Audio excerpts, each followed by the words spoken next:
on in. If you are shopping for a car now or in the next 12 months, I want you to type me in the comments. All right, so we know who we're talking to. And Instagram. All right, Instagram. I see Instagram log this out again because I switched from the screen. We're just getting used to this. But as you come in, if you are shopping for a car now or in the next 12 months, just type me. And I want to know, because I want to talk specifically to y'all. If you're shopping for a car, after that, that's fine. But I want to talk specifically to the people who are shopping now. Now, after you let us know if you're shopping, I want you to check in. Where we at? Where are we at today? Let me know where you are in the country. I like to do a roll call, check in. Where are we at in the country? Good to see you, Calvin. Good to see you, Catrella. Good to see you, Charlicia. Steeler Nation, St. Louis in the building. I see you. Okay. Hold on. Let me go here. TikTok. All right. Where y'all at? Let's. Okay. I see Dallas, Texas. I see Tampa. Hold on. I'm trying to see Chicago, Illinois, VA Beach, Utica. I see you. Check in. Where we at today? Where we at this afternoon, evening, morning? Come on in. All right. We got the whole country on here. And we got the whole country on here. All right. I want to welcome y'all to Car Q&A with me, Deshone, the auto advisor. As you come in, if you could spend a minute or two with us, 5-10 minutes, an hour, you're going to get a lot of value out of it. We're getting ready to do some rapid fire Q&A. And we're going to be answering all types of questions about car shopping and what you need to know to make sure you're saving thousands on your next car and every car you get after that. So as you come in, if you're not subscribed, if you're not following, you will benefit from hitting that follow button. You will benefit from hitting the subscribe button, because we're going to be doing this live show pretty regularly to make sure that you guys have access to all the information. So before we get into Q&A, I want to give people time to come in. I also want to finish up the housekeeping. My new digital book, Car Shopping for People That Hate Car Shopping, is now officially released. We are doing a 75% off sale. It's normally $97. It's a digital book. It has links to videos. It has links to my scripts. There's no guesswork in this, y'all. I want to give y'all a process that y'all can use for the rest of your life without having to worry about, I want y'all to be able to guarantee your success. So if you're on Instagram, you can go to the Instagram bio. You won't leave the broadcast. Get your 75% off, because it's only available for a few minutes at 75% off. TikTok bio, and then Facebook and Instagram. Y'all can go to deshonesbook.com, or you can scan the QR code. So let's go. Let's get your questions going. I want y'all to enjoy using that book. Get your 75% off and enjoy not reading it, enjoy using it. All right.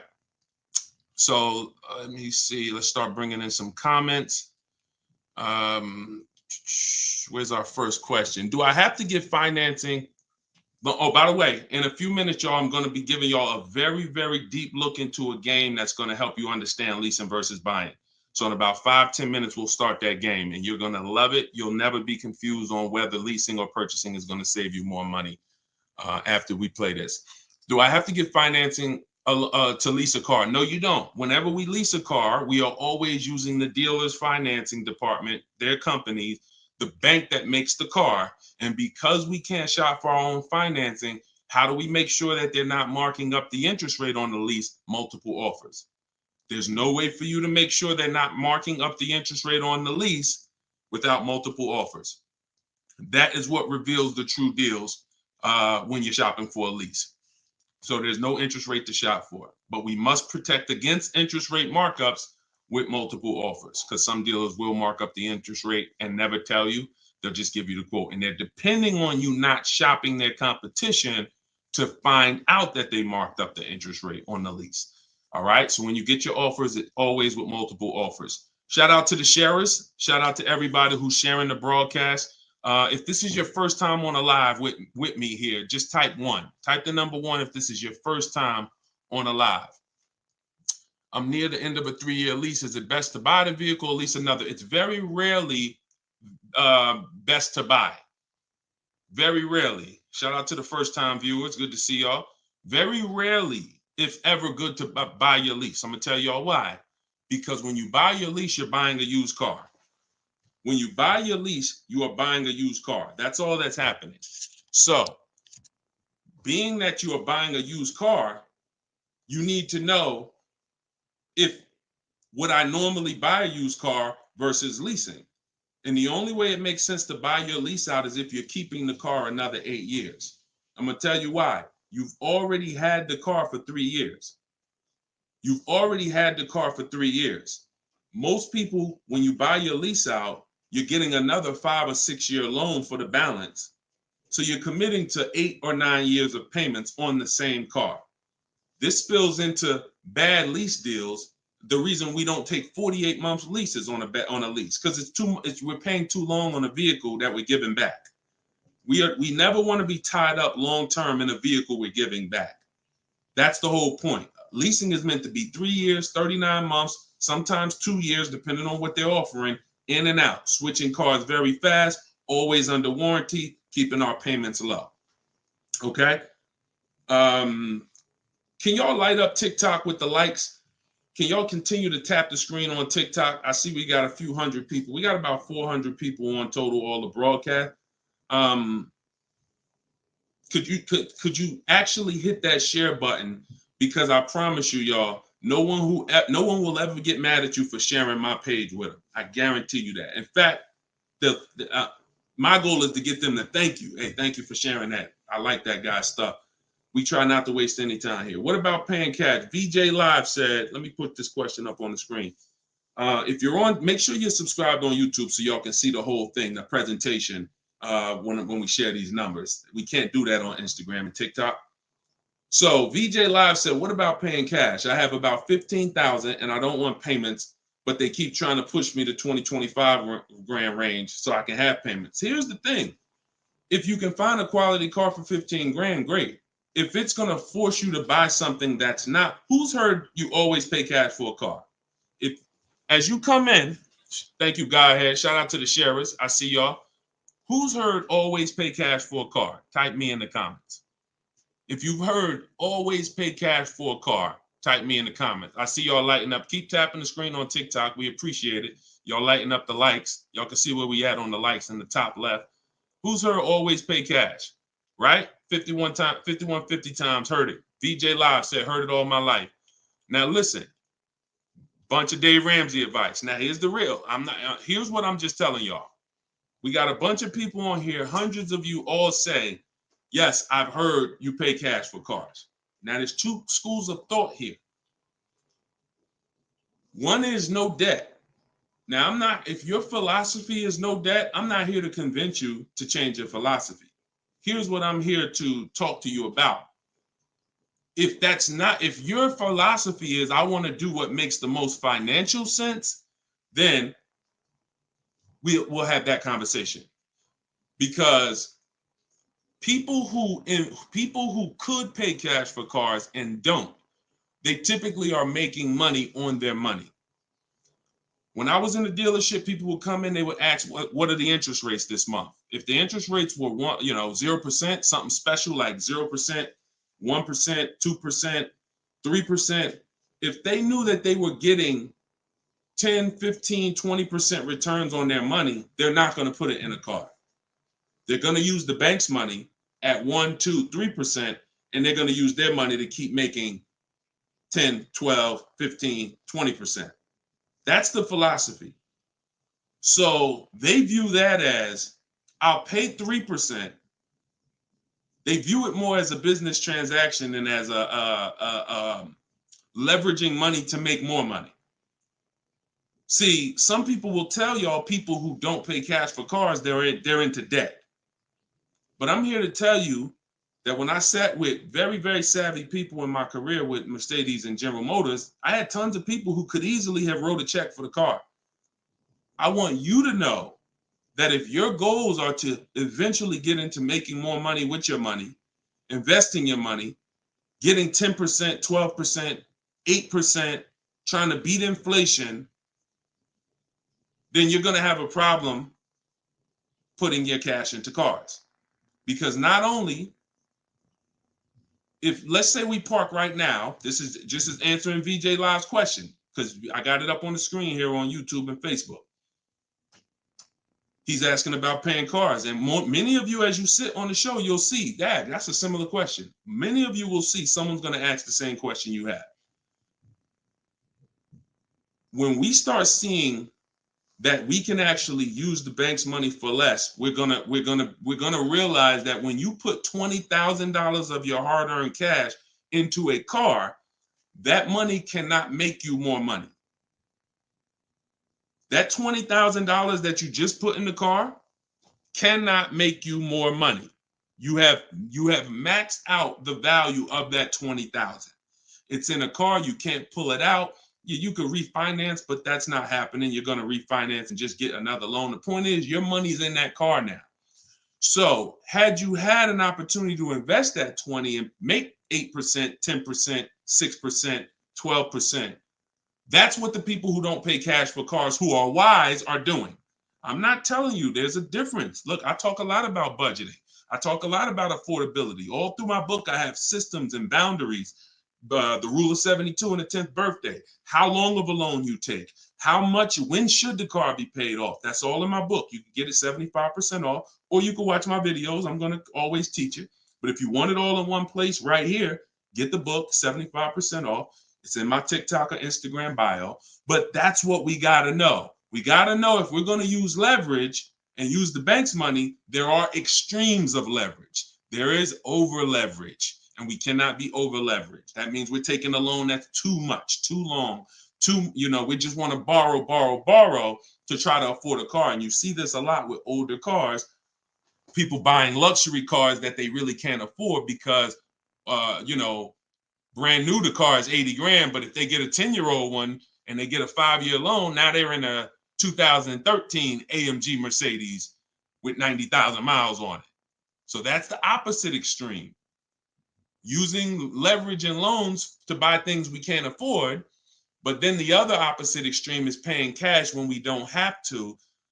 Finding that balance between getting the car we want, getting the best car we can afford. Because you said, hey, I'm trying to find a car for 15 grand. I can't find it. They want me to spend 20, 25. Well, the name of the game is you better learn how to find if there's any cars out there for 15, you better learn how to find them. And you look everywhere, you look over all the marketplaces, and before you raise your budget up to 2025, we have something we do called the perfect budget. You got to go to 17 first. You don't go from 15 to 2025. You go from 15 to 17. See if I can find anything good for 17. Oh, I can't. All right, now I go to 19. And I have this calculator that's going to help you guys inside the book. It's called the Perfect Budget Calculator. You put in the money you have, you put in what you want your payment to be. It's going to tell you how much car you can buy. You put in your state, so we could have. How many times y'all walk in, right? And you're like, man, I want to spend 25 grand on a car, but you forgot to factor in taxes and the fees. How many times does that happen? Type ouch if you've ever dealt with that. Let's be willing to be honest. You had a budget in your mind. This is what I want my monthly payment to be. This is what I want to spend on the car. Next thing you know, you're a little over that budget, or sometimes a lot over that budget, and you're leaving like, all right, I see you, 919 Mike. Thank you. I see you, Mika Larkin. Shout out to everybody willing to be honest. See, in order for us to really make sure we don't make these mistakes, we got to be honest of the fact we've made them. So that's what we want to do. We want a budgeting system that tells us when we can. You spend any more than this, and you're going to be over your budget. You said you want a payment of $400 a month. That means you said you only got $1,000 to put down, or nothing to put down. Here's what you can spend on a car. And when you use this perfect budget calculator, you're going to never go over budget. Because honestly, y'all, we don't want to be anywhere near our top of our budget. We want to be shopping under our budget. That's where I want y'all. Under your budget.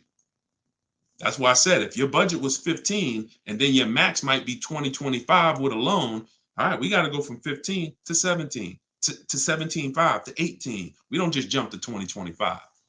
But we need a methodical system to do that, to help us do that. How do I get out of an upside down lease? Jose, you can only sell out of it.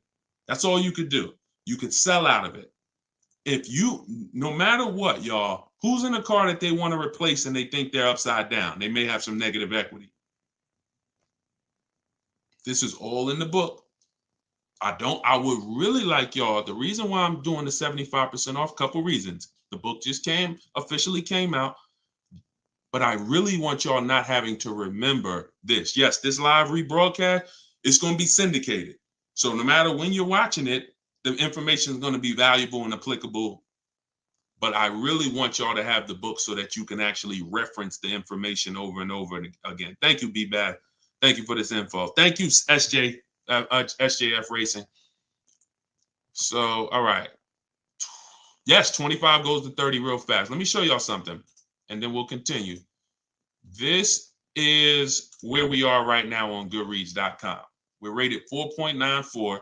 We've already received 27 reviews, 31 ratings, and the book hasn't been out yet. So if you go to Goodreads.com, if you're on YouTube, if you're on Facebook, you can see what I'm posting.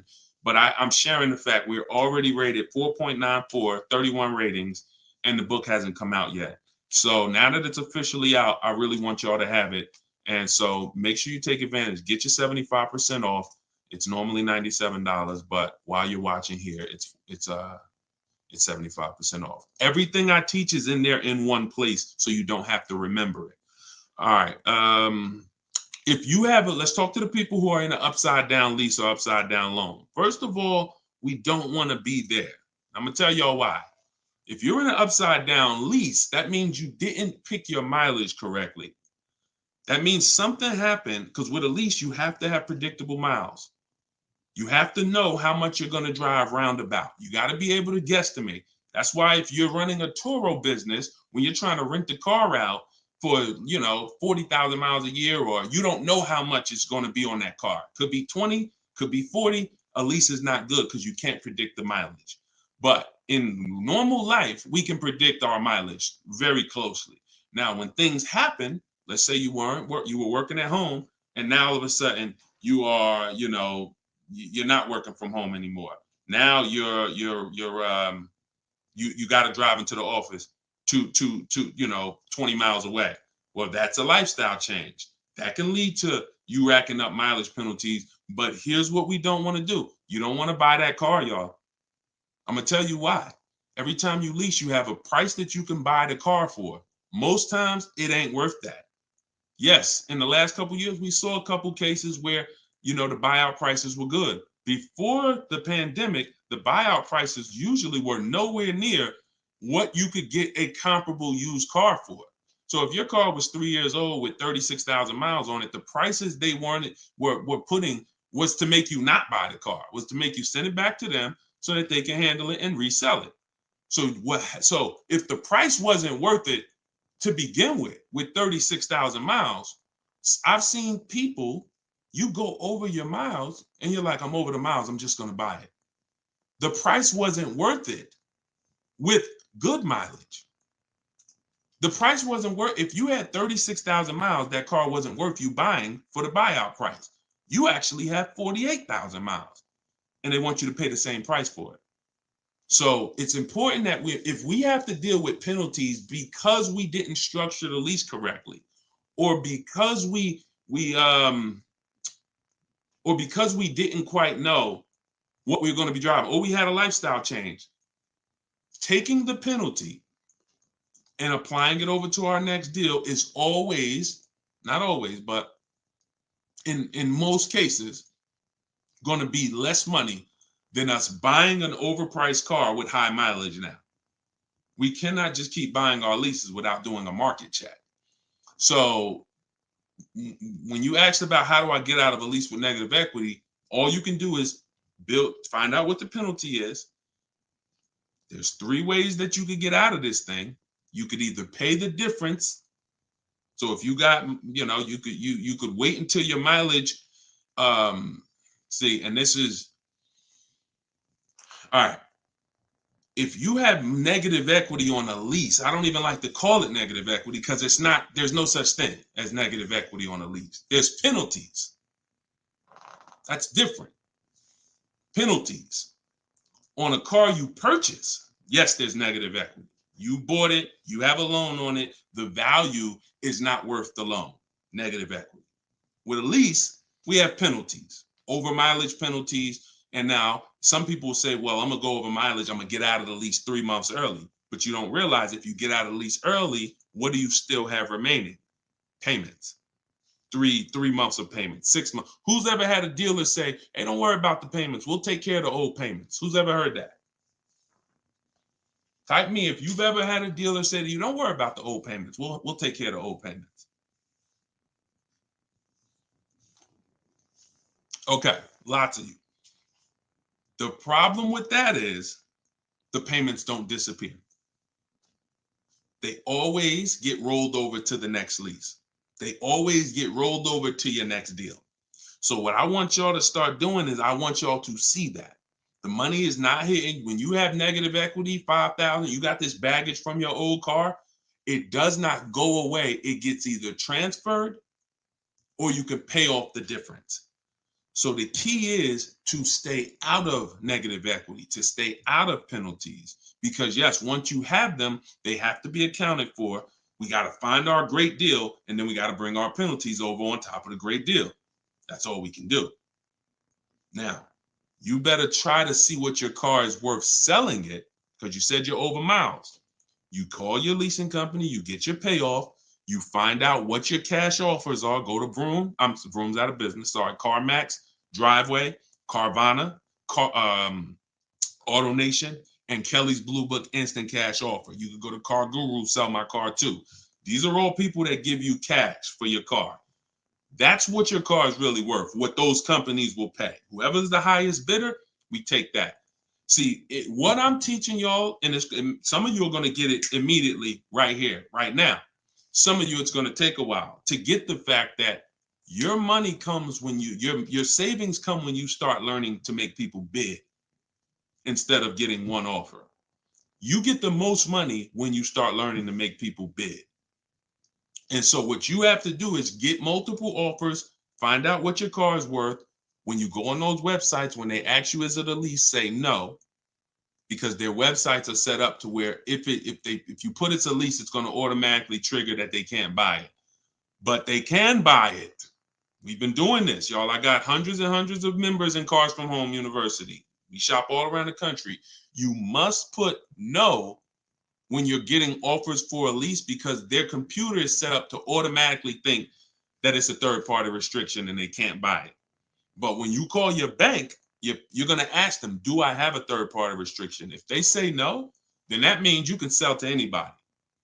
But again, the way these companies are set up, they saw us making all this money on these cars, and the bank said, no, we got to do these third-party restrictions. And it was so many people going to those websites saying, oh, I'm about to sell my lease. And then they would get there, or they would talk to them and they would say, no, we can't buy it because it's a third-party restriction. So they just made their website default to, we don't buy leases, but we do know if you don't have a third-party restriction, they can buy your lease. And it's very important for you to know that. And if you do have a third-party restriction, it doesn't limit the fact you can sell and make money. It limits who you can sell to. When you have a third-party restriction, they say what they're saying is you can only sell your car to a dealer that makes the same brand. You cannot sell to a third party, Carvana, Driveway. You can't sell to them directly. You can only sell to a dealer. So what does that mean? I see y'all lighting up the likes on TikTok. Can y'all keep tapping the screen? Let's keep those likes going up. I see it. I appreciate it. And thank you to everybody sharing. So when you are, I just got off my point, but I know it was about selling. So multiple offers, y'all. This is all in the book, Car Shopping for People that Hate Car Shopping. Who has their copy? Who got their copy? We'll continue. We got some more time. We're gonna keep doing Q&A, but who got their copy of the book already? Who got their 75% off? I really want y'all using this. The book is affordable for everybody. Everybody. All right, especially at 75. Now it should show, make sure it's not showing the 97%, $97 price. That's the normal price. I see you, 5150. Okay. All right, I see you, Jimbo. Okay. Okay, I see you, Diane. I appreciate you. Okay, and I want y'all to use it. Don't read it, use it. That is like literally it's an action guide. That ain't a book you read and then you have a bunch of things you got to remember. I'm walking you through the process step by step. And again, everything I teach is in my videos. So I don't hold back in my videos, but I do want y'all to have access to all the information in one place. If if you don't want to cycle through all my videos to try to find it. All right, is it worth buying a car from Carvana? That's a great question, Danny. It depends on if it's the best deal in the market. Danny said, is it worth it to buy a car from Carvana? Now, you can put anything in there. You can put Driveway, any of these online sites, online car buyers, online used car sellers. But here's the game that we avoid. We cannot shop from them exclusively because here's what they try to do. They'll try to sell you a car based on variety. Hold on. My do not disturb should be on. My do not disturb should be on. So anytime you see,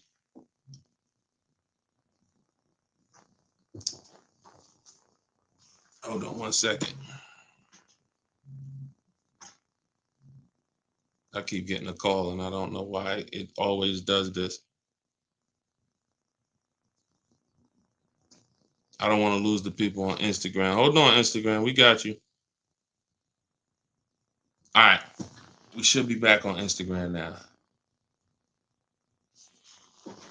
Okay.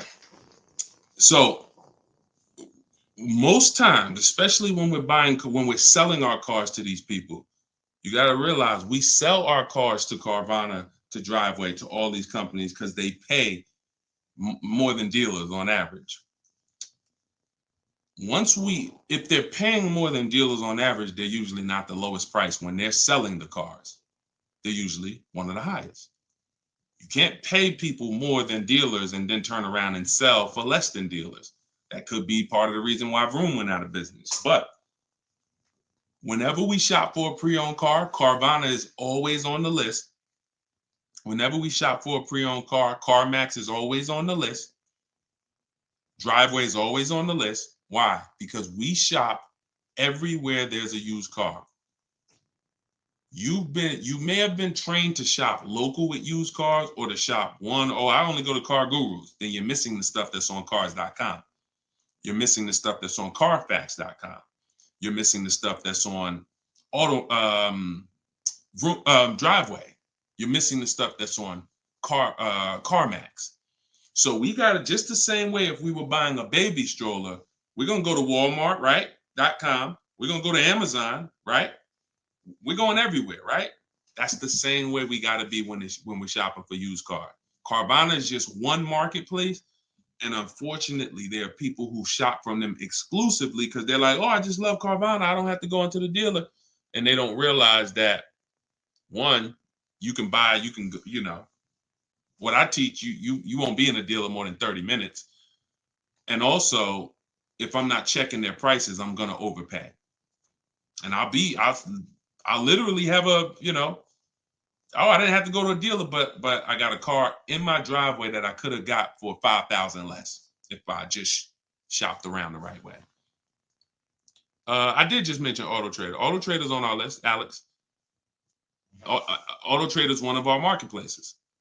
It's one of the marketplaces we shop on. It's just like a Walmart. It's just like a Amazon.com. Auto Trader is a big one. We definitely don't skip any used car marketplace. Now, we don't use Auto Tempest because Auto Tempest pulls and aggregates some data from other people's websites. They're not their own marketplace, so they can't get all the data. So that's why I don't use them. We just go direct to the marketplaces themselves because no company has the rights to market everyone's product. And so as long as no company has the right to market everyone's products, the only way we're going to see all the product is by being on all the marketplaces. But I show y'all how to do this quick. This shouldn't take you more. Look, y'all, this is going to sound crazy, but it shouldn't take you more than 60 minutes, 90 minutes to get your best deal on a car. No, 90 tops. Tops. Not only do I want y'all saving thousands, I want y'all to save time.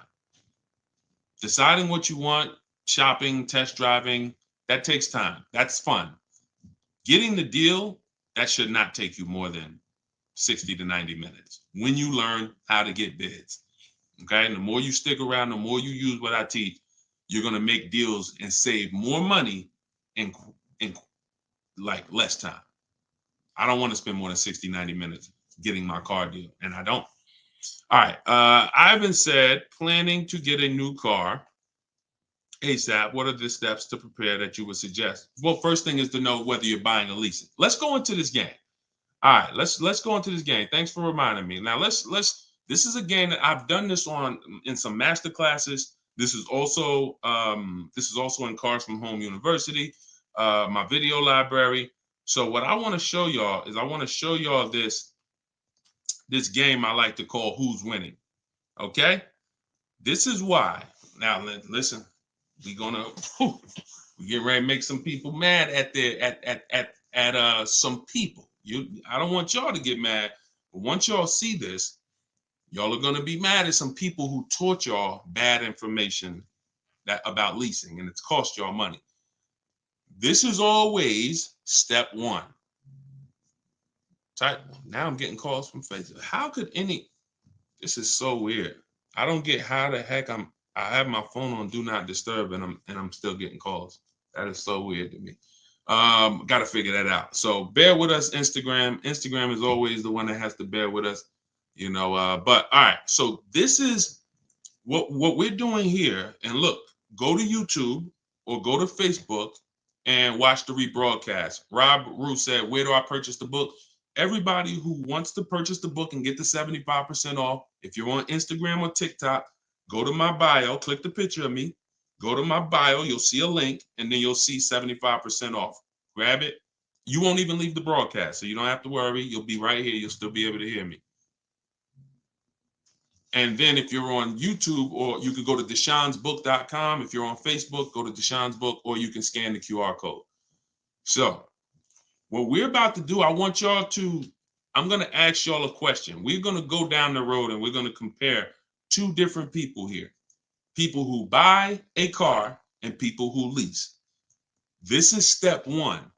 Before you think about how much you're getting how much you're going to pay, your budget, any of the things, do I have down payment?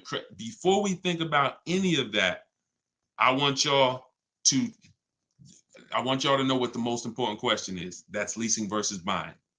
So on this screen, I'm comparing a person who leases and got a brand new $40,000 Jeep Grand Cherokee 2024. Now, I want y'all to look at this if you're on Facebook and Instagram. If you're on Facebook or YouTube. This person with a good lease deal is paying $500 a month. $500 a month for a brand new $40,000 car. Now, the person who purchases, some of y'all know every $5,000 on a loan is about $100 per month. So if you're looking at a $40,000 car, you're looking at about $800 per month on a 5-year loan. Now, I got this person in here on a 6-year loan at $675 a month. That's how much this car costs. 6-year loan, 3.99%. $675 per month. Let me ask y'all a question. Looking at this screen, who's winning so far? Two people drive off the lot in a brand new Jeep Grand Cherokee. They have the exact same vehicle. One is white, one is gray. One person's paying $500 a month. They're leasing it. One person's paying $675 to buy it. $675 for 6 years. Who's winning, the lease or the purchase? Put L or P. We're just talking about, literally, we just drove off the dealership. You sitting in this car next to me. We got the same truck. I'm paying $500 a month. You purchased it. You're paying $675. Who's winning? The lease. Exactly. If you're saying purchase, you're missing it. You and me are in the same car. I'm leasing the same car as you for $500 a month. You're paying $675 a month. Same exact car. Who's winning? Exactly. See, Rob, and these are the things where we can't look. There is no, the purchaser is not winning. It's not no. It depends. We have to go straight up. We have to go straight up by the numbers. See, that's where we lose at. We lose with all of this subjective, oh, well, it depends on how we look at it. No. You're driving a 2024 Jeep Grand Cherokee. I'm driving the same vehicle as you. I lease it, and every month $500 comes out of my household. Every month $675 comes out of your household. We have the same exact car. Who's winning? The lease. Exactly. That's what we got. We're gonna go down the road. And listen, go subscribe to YouTube. Watch we're gonna syndicate these episodes. So you might be watching the syndication. It doesn't change the value. I want you to see that $500 a month coming out of someone's household is $175 less than $675. So the person who leased so far is $175 per month richer. Every month, the person who's leasing over here is $175 per month richer. Now let's go to the next slide. Now, 3 years later, person wants to buy. Person wants to buy. Now, here's the thing about the purchase. There's an amount you owe. On a 6-year loan, they would owe $24,000 at the end of 3 years. I've already done it. You can watch this. That's how much the balance on their loan would be. It would be $23,400. So that's the amount they need to break even on the car. Now, mind you, they've already spent $175 per month more than the person who leased. So they're $6,300 poorer. You can see they're $6,300 poorer. See, I want y'all to see that everything that you're doing when you're not leasing is trying to catch up to the person who got a great lease deal. Everything from the moment you purchase, you're putting so much money out into the car compared to the people who get great lease deals that now your only goal is to catch up to them. This is why this is step one right here. Go to YouTube, watch it on YouTube so you can get the whole view. So 675, 500. Now, this vehicle, y'all, is 40,000 brand new. What is a 3-year-old vehicle worth? If it was 40,000 brand new, what is it worth after 3 years? 40,000 is a fair estimate 24,000? I tried to look at what I believe a fair estimate is for a 3-year-old vehicle resale value. If we purchase a vehicle for 40,000 in 3 years, when we go to trade it, 36,000 miles, is it fair that vehicle, a fair estimate is about $24,000? You're not getting 28. Let's be honest here. We're not buying a vehicle for 40, coming back and get 28 3 years later. So here's the problem. When we get 20, you're not getting 28. And don't let the last 2-3 years of having high resale values confuse y'all. Don't do that. You will destroy yourself. You don't want to. There is no class, Solomon. There is no class. This is the class. Just tune in and lock in. Like, this is serious financial education that is going to be simple if you just focus on it. If you buy a vehicle for 40, the average that you're going to see that vehicle when you go trade it in is you get about 24 on. That is going to be a good cash resale value. And that's what happens to most people. And as you can see, they still owe, if your vehicle's only worth 23,400, I mean, if your vehicle's only worth 24, but you owe 23,400, you're breaking even. This is nothing. Like, I've already spent so much more than the person leasing.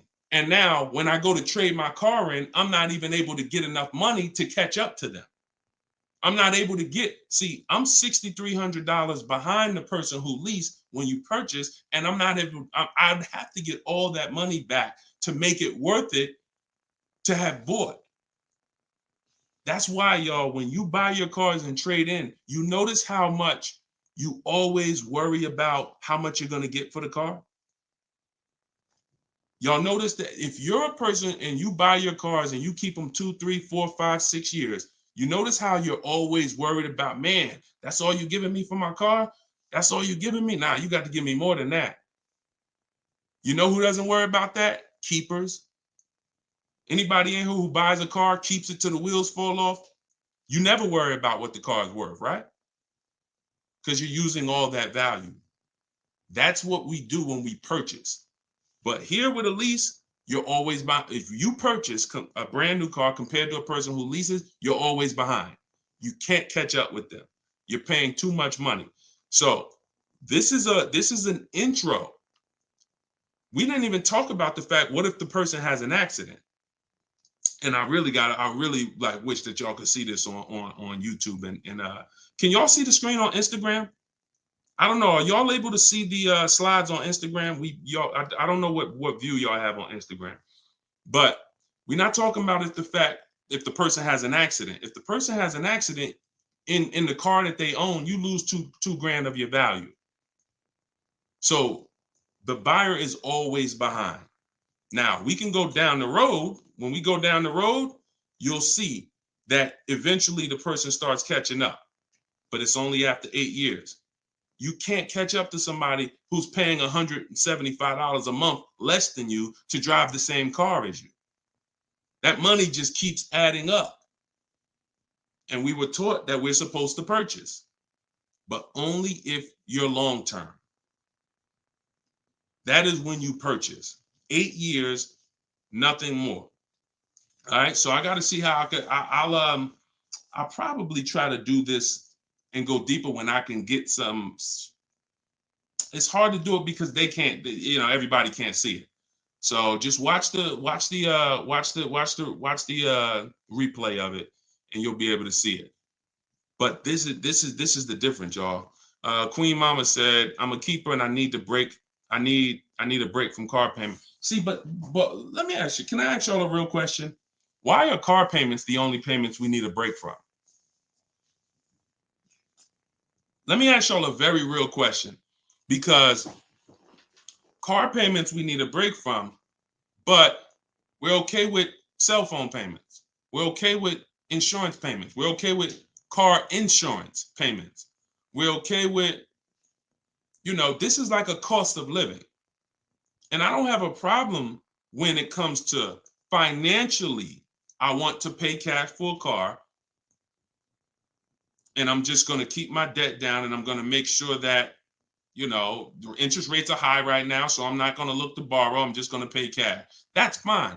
Paying cash as a savvy move is like, the bank's money is too expensive. I'm not invested. I'm not investing my money in anything. I'm just going to pay cash. But why are car payments the only ones it's the only payment we look and say, well, I want to avoid that. We don't do it with houses. We don't do it with anything else in life. And sometimes it makes us get a bad car because we like, oh, I'm just going to save up $8,000. I'm just going to say. Meanwhile, if we knew how to properly structure our deals, we can get the best car for our budget, under our budget. Because y'all know all cash is saved up payments, right? All people be like, oh, I'm going to pay cash. If you save up $20,000, that's just a bunch of saved up payments. Yeah, she said, I'm tired of house payments too. I understand. And again, if we have the cash and we can go and we can look, I'm going to teach you how to pay cash for cars if it makes sense. And if you have cash, that's great. We got to make sure we get the best price on the car. But at the same time, you need to know when it doesn't make sense to pay cash. If they're doing 0% financing on the car you want, why wouldn't we use the bank's money at 0% and let our money continue to make money, or continue to keep our cash free? So again, because there's nothing to justify it. There's nothing to make it make sense. Oh, I don't want car payments. I don't want any of the payments that I have in my life. But my goal is to get the best you know, the best out of what I'm paying for. But yeah, it's a lot that goes into it. You got to make sure that those pay. If you, yeah, that's why y'all, we got to shop below our budget. I need a break from rent. Yeah, we got to shop below our budget. Look, when we let people talk us into cars that are above our payments goals, that are above our monthly expense goals, oh, now we get tired of them. But if your monthly budget was 500 and you went in and you left with a great car at 450, 425, you ain't really tired of that payment. You're tired of the payment, right? Like you're tired of the payment that's 700 when you really didn't want to go above 650. Now you're like, dad, I'm paying 700 for this car. Dad, I'm getting tired of this. When you're under, you don't get tired when you're under your budget. You get what I'm saying? Does that make sense? Type I don't know, dollar sign if that makes sense. We only get tired of payments when they're over our budget. When they're comfortably within our budget, we're never tired of them. That's why we're fine. So, but we got to learn how to get the best cars for our budget, and that comes through multiple bids. You have no idea, and then it comes through leasing versus buying, which is what we've been talking about in this initial thing. You know, in this initial thing, I'll try to get everybody on one stream, you know, where y'all could all see, because I really want to focus on the people who can see the slides. And, you know, because I know I could engage with them because they can see the slides, and then but it's people who can't. So that's all right. We'll continue to adjust. But you got to know, believe me when I tell you, thousands of people have learned that the biggest issue of affordability for the cars that they're driving was the fact that they didn't understand leasing. Leasing is going to get you 30, 40% more car for the same money when you learn how to get great lease deals. All day long. So if it's people who driving a daggone $50,000 car, they got a $900, $1,000, $1,100 a month payment. At the same time as people driving $50,000 cars, and look, this is their payment. I'm gonna show y'all something that's gonna blow your mind. You can't believe that this is a payment on a car. Right here, look, Greg is in our Facebook group. He's in our Cars from Home University program. He said, my first time posting here.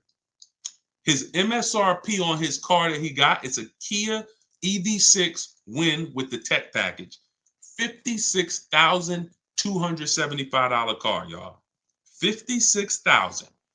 That vehicle, if he went in there and said, I want to purchase that, you know, man, I'm not leasing nothing, you know, how much is it? That vehicle is $1,100 a month on its best day. 5-year loan, $1,100 a month. If he stretches out the loan 6 years, maybe it's $1,000 a month. I don't ever recommend you go above a 6-year loan. When we get into structuring our deal, y'all gonna hear me talk about the rule of 72, 10th birthday.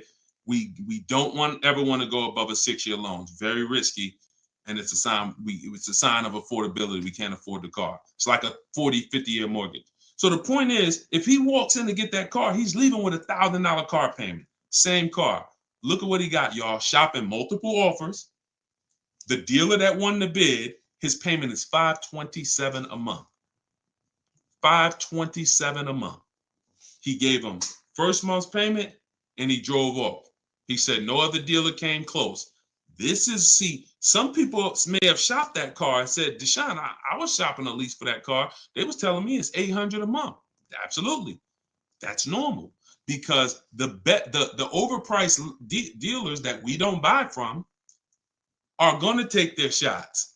But in order for us to see that, wait, this car is not really $800, the best deal on this car is $527. We have to shop multiple offers. Now, it's not always going to be that dramatic, but I promise y'all, when y'all shop multiple offers, it's going to blow your mind. The best deal to the worst deal is going to be $3,000 to $5,000 different. And you're going to see that some of the dealers that you've trusted the most, that you've been buying from, maybe your family been buying cars from them, some of them may be the ones to take the biggest shot at you. So you have to shop multiple offers. But y'all see how there's no comparison to that deal Greg just got? $527 a month. Another person's driving the exact same vehicle paying $900. This is how, when y'all see these videos of that, people average car payment is $1,000. How? Because they don't understand leasing. They don't understand leasing. Once you understand leasing, you'll understand how these people are getting jammed up and how you may have gotten jammed up in a high car payment for a car that you might feel like, oh, I'm paying way too much money for this car. And then the opposite side is, if we are purchasing, we have to make sure we are getting the best price for the car and we are getting the best interest rate we can get. Does he lease to buy? No, we don't do lease to buys. We don't mix the two.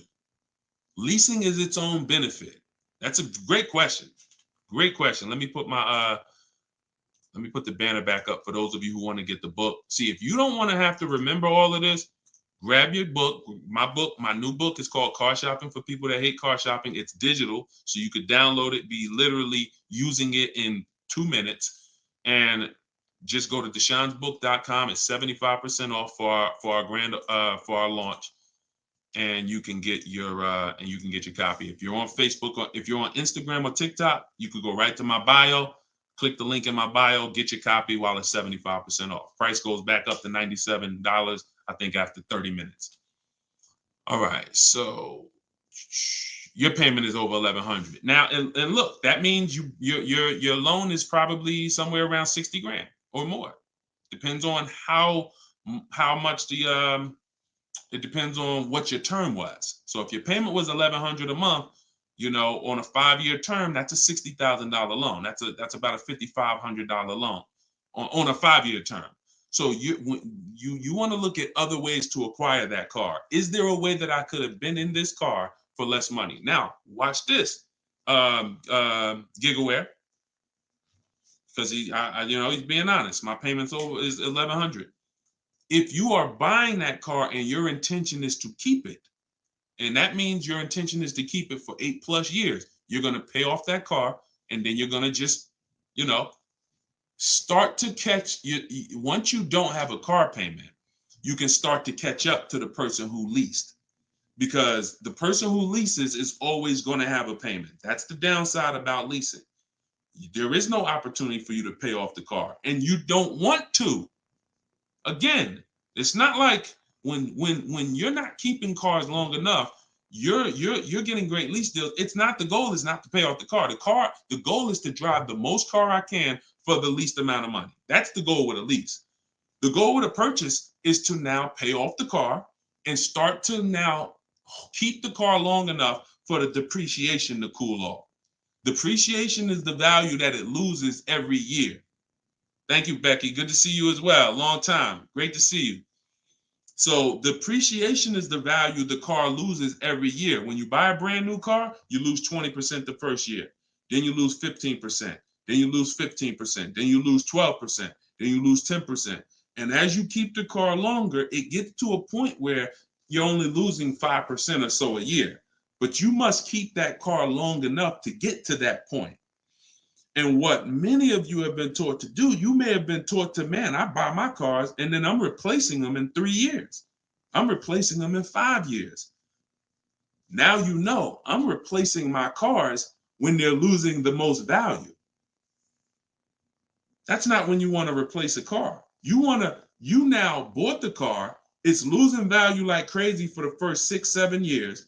Now, perfect. It's going to cool off now. It's paid off now. Now I can start to recoup some of all that money that I put into that car. But most people don't do that. You may have been taught, I just go and get another car and I start the process all over again. So not only are you never getting to benefit, not only are you always having a payment anyway, you're not getting the benefit from all the money that you're putting into these cars. You're never allowing the depreciation to cool off to where you got no car payment and you just got a car out there and you can stack some of this money up. It just happens all the time. It's an issue of not understanding leasing. Leasing is for short-term people less than 8 years. Purchasing is for long-term people more than 8 years. And don't worry, we'll continue to go deep on this. All in the book. So anyway, anybody who wants to really know this and have it all in one place so they can use it, if you're shopping for a car now or in the next 12 months, you need this stuff right now. You know, I got tons of videos all over all my Facebook pages. But if you want all the information in one spot, get your book at 75% off. Just make sure that it's not showing the $97 price. Whenever you click to the website, make sure it's showing the 75% off price. So you can purchase off the bank loan. I don't know what you mean by that, Skinner. Is it smart to lease and then buy it out? No, see, and again, that's a very common question. Yo, what's the benefit of that? I mean, somewhere along the lines, we heard about leasing to buy. We don't want to, you're only leasing because you don't want to buy the car. You're buying the car because you want to keep it and take care of it for the long run. I see you, Dr. Coop. Congratulations. She said, I got the book. Enjoy it. Use it. Don't read it. Use it. And, I really can't wait to hear your success story. There's no reason. Look, when I'm going into a lease, and you got to have this in your tool belt. Some of you, your children are not going to keep a car 8 years. You're going to need to set them up to get a great lease. Yeah, you might be a person who like Deshone. I just buy my car, man, I keep it 10 years. If that's you, type K for keeper. Most times, if you buy your car, you keep them 10 years, type K in the comments for keeper. Thanks, Ambi. Said keep killing it. Appreciate you. If you are, the book is called Car Shopping for People That Hate Car Shopping. It's in my TikTok bio and it's in my Instagram bio. But I think you only got, it's 30 minutes. You could get it for 75% off. While everybody is on, you could get it 75% off. Okay, so keepers, you are not, you're not worried. That's when you buy. When I'm going into lease, I'm not thinking about keeping. We don't want to mix the two. Leasing is, I'm going to get a great lease deal where I drive a brand new car for pennies compared to purchasing. Or for a small percentage compared to purchasing. That is a lease. My goal is not to buy the car. It's not to buy the car. You see, when we keep, we win. When we lease, we win, as long as we're getting good deals. But it's people who are mixing the two, and that might be you, and that's where we lose. We buy, and then we trade. We buy, and then we sell it in 2 years, 3 years, 4 years. We tired of it. Oh, I'm gonna go switch out of this. That's mixing. The other one is you lease, and then you purchase the lease. So you lease your vehicle, and then you go buy it at the end. That is mixing. You don't want to mix because the benefits of leasing are laid out. The benefits of purchasing are laid out. Very clear, separate benefits. When you mix the two strategies, you lose the benefits.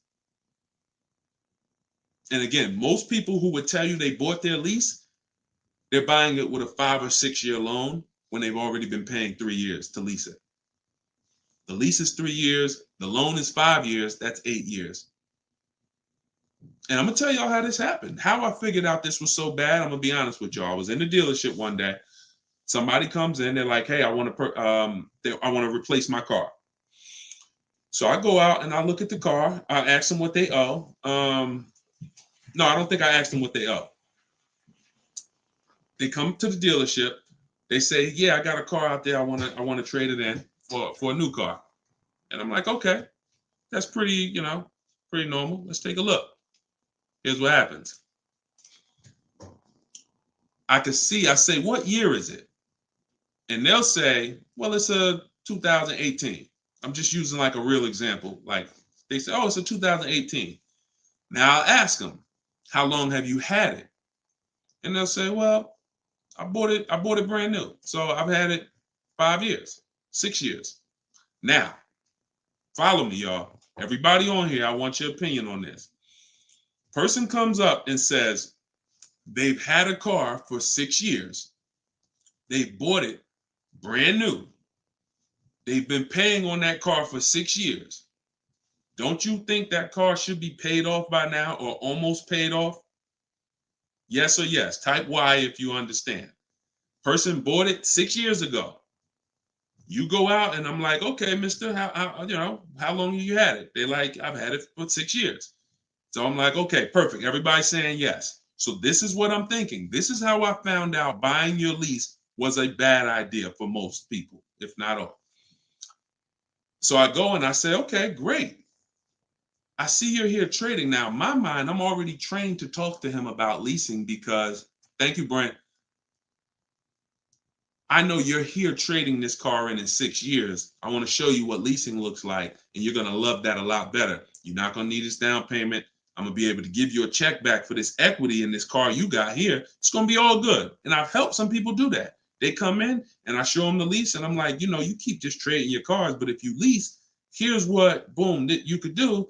And then I'll give you this, you know, you get a big check back for your balance of your old car, all of that. So this is when it works, it's beautiful. But when it doesn't work, this is what it looks like. I'm like, I run in and I'm like, okay, your car is worth about $15,000. Instagram just logged me out. Instagram just logged me out of nowhere. I don't know what happened.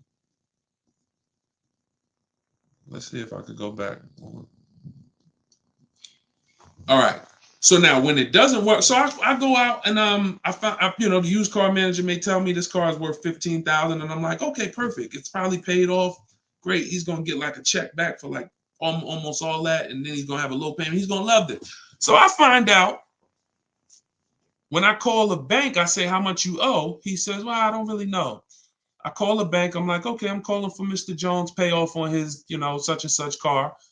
And the bank says, okay, yes, the payoff is $15,000. I'm like, wait, 15,000? How could he still owe 15,000? This doesn't make sense. I look at him and I say, the bank is saying you still owe 15,000 on the car. And I'm like, he's like, yeah, okay, yeah, I didn't know how much I had owed. I said, wait a minute. Didn't you tell me that you had this car since it was new? Yeah, and you told me you had it for 6 years? Yeah. How do you still owe? And he said, oh, I leased it first, though. What I did was I leased it for 3 years, and then I had bought it at the end. And I'm like, there we go. That's the problem. You leased it for 3 years. Most people, when they're buying their lease, they're going to put a 6-year loan on it, which means 6 years later, from the day you bought it, from the day you originally leased it, 6 years later, you've been making payments and you still have 2 more years of payments left. That's actually, I'm wrong. That's 9, 3 years of payments left. Happens all the time. So I literally, y'all, smart people on here, you'd never take a 9-year loan, right? Type never. You never take a 9-year loan. If you're enjoying, please subscribe to the YouTube channel. If you're not subscribed already, we still got probably 400 or 500 people on here throughout all the platforms. If you, whatever platform you're on, make sure you're following us, because this is the stuff we do. You would never, right? You would never take a 9-year loan. But the same adamant, we're adamant we'd never take a 9-year loan. We got to see every single time. Thank you so much. I appreciate the gifts on TikTok and all the platforms. We got to take every time we hear about buying our lease out, unless we're going to pay cash for it, which is another discussion. But most people are not. They're going to take a 5 or 6 year loan out. So as soon as you hear lease to buy, as soon as you think lease to buy, I want you to think 8 or 9 years of payments on the same car. That's why it's a bad idea. That's why it's a horrible idea. Okay. Now, if you are comparing, we had somebody in our group yesterday who was asking about buying his lease out because he's going to give the car to his parents and because they're going to keep it long term. And the value of the car compared to the value of a similar used car is a great deal. That's different. Buy it. Because all you're doing when you're buying your lease is you're buying a used car. It's your car. I used to help people buy their lease. Hey, they come out of the office. We switch the plates because we got to re-register the car. And I'm like, okay, so how was it? Now, they just signed up for a 5-year loan, 6-year loan on a car that they've already been in for 3 years. They're not really excited about it. You know, I've had the car for 3 years. At least when you go buy a used car, you're excited about it. You're excited. Oh, nice. It's new to me. But when you buy your lease out, you're not really excited. Thank you, man. Y'all going crazy with these gifts and everything. I appreciate it. So these are the things, like what I want y'all to have, as long as you stick with me and you learn what I teach, you're going to have clear boundaries that you operate in that always protect you. That's the name of the game. There's clear things I do. There's clear things I don't do. I know I have rules. I have boundaries. And what I want y'all to get familiar with is the 8-year rule. The 8-year rule is the first rule.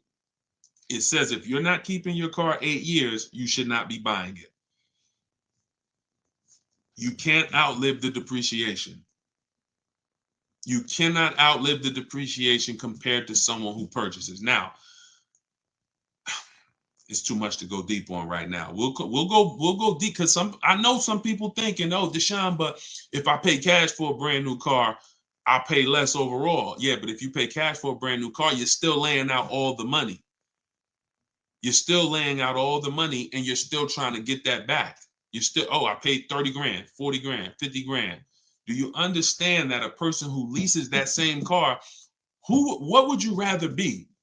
Big dog who thinks you're big dog because you're going to write a $50,000 check, or a person who comes in and says, I'm going to get that car for $500 a month. Do I want 50 grand coming out of my bank account going into a car, or do I want $500 every month? It's much more, it's a much more pleasant feeling to give a bank $500 every month to drive their $40,000 car than it is to say, okay, you want this $40,000 car, then you come give us a check for the whole amount and the taxes and everything. Now I'm taking the check out, boom. And again, there are situations where that's right, but I want you may have been somebody who's like, yeah, but I don't think it's right for me. And that's okay. That's okay. I'm not one of these people that's going to make y'all feel like you are wrong by using leverage and learning how to creatively acquire cars where it's a little bit of money coming out of your bank account every month versus what people have told y'all and how you should be buying cars. Thoughts about leasing luxury vehicles. It doesn't change, Dr. Doctober. That's a great question. He said, what are your thoughts about leasing luxury cars? Same principle, 8-year rule. I don't care whether you're leasing a G-Wagon, whether it's a Bentley you're looking at, whether you're looking at a Toyota Corolla, the 8-year rule is what applies. Because the 8-year rule takes into account the depreciation. If you look and say, that's a car I'm keeping for 8 years or more, you buy it. If that's a car you're not keeping 8 years, you're going to see you'll pay thousands less and drive a better car leasing it, even if you try to buy it used. So I'll need more than one broadcast to really go deep on this. I'm just getting familiar with how to use all of these tools where I can show you all stuff. But we'll continue to go deep on this. This is not a subject. If you've gotten years and years of bad advice, it's not always. Some of you get a breakthrough immediately, and some of you it takes more time because again, it's been beaten to your head, and people with loud voices who shout tell you this is what you do, or you never do this, or you always do it like this. You know, like who's heard somebody say never buy a used car? I mean, never buy a new car, always buy used. Who's heard that? Type of U for used. If you were taught you always get a used car, you should never get a new car. Who's taught that? And we got a couple more minutes. We'll stay on. We'll do some more questions. As long as y'all continue to share the broadcast and continue to stay tuned in, I see we still got hundreds of people on. Then we'll continue. All right, now let me tell you how. See. You either have to teach something that works for everybody, or what you teach will mess people up. If somebody says to y'all, every single one of you should be buying used cars, because that's what they'll say. Never buy a new car. Everybody on here should be buying a used car. So that means you think everybody in the country should be buying used cars, right? Yeah, absolutely. Nobody should buy a new car. Nobody in this whole country should buy a new car. Like, no, always buy a used car. Okay, perfect. So let's just say if you had your wish, everybody in the country will be buying used cars, right? Because that'd be better for them, right? Yes, if I had my wish, everybody would be buying used cars. Then here's my question. How do they become used cars then? How do they become used cars if everyone is buying used cars? I want y'all to think about this. If you had your wish, you could snap your finger, Mr. Financial Advisor, whatever you teach. How could everyone buy used cars? It's impossible. The cars come in new. They don't just, so if everybody was buying used cars, what's happening to the new cars? They're just sitting there. And then, so that's not a practical solution. How do we acquire? Who should be buying brand new cars? People who are going to lease them, and people who are buying new cars, who want to purchase, keep long term, and you could afford new. That's only if some people say, Deshone, I want to buy. I'm not leasing, I want to buy. I keep my car, but should I buy new or pre-owned? That depends on budget. That depends on, unless you want one specific from a year, sometimes it'd be like, oh, I want this special year. But if it's a case of, you know what, I can afford both. Should I buy new? Should I buy pre-owned? That's a matter of budget and preference. If I could afford a new one and I can keep it long enough to outlive the depreciation, then I'll buy new. But if I can't afford to get a quality vehicle for my budget, then I'll buy pre-owned. And some people want to treat themselves. Some people like, I only get a new car every 10 years, Deshone. I'm going to get something new. That's fine. That's fine. As long as it's long term, because time heals all wounds. We killing the likes on TikTok too. I appreciate everybody tapping the screen. Y'all still running the likes up. Appreciate it. Shout out to the subscribers. If you haven't subscribed to us on YouTube yet, please, we invite you to subscribe. This is what we'll do. You'll get notifications of when we live, so you can make sure you tapped in. I see you, Barbara. She said, I just bought the book. I appreciate everybody who got the book at 75% off. This is the launch. I'm excited. As y'all saw earlier in the broadcast, we're already rated 4.94 on Goodreads.com. We got 31 reviews. That book, Car Shopping for People That Hate Car Shopping, has been really changing people's lives and the way they shop. It's a tool. It's not something you read. It's something you use. So get your copy at deshonesbook.com, 75% off, or you can scan the QR code, or if you're on Instagram or TikTok, just go to my bio. And as long as you're seeing this, you still should be able to get it at the 75% off price. And it's immediate download. So, and you'll see as you read it, there's a reason I had to make it a digital book. I couldn't print it because it links to videos, it links to docs, I got scripts that it links to.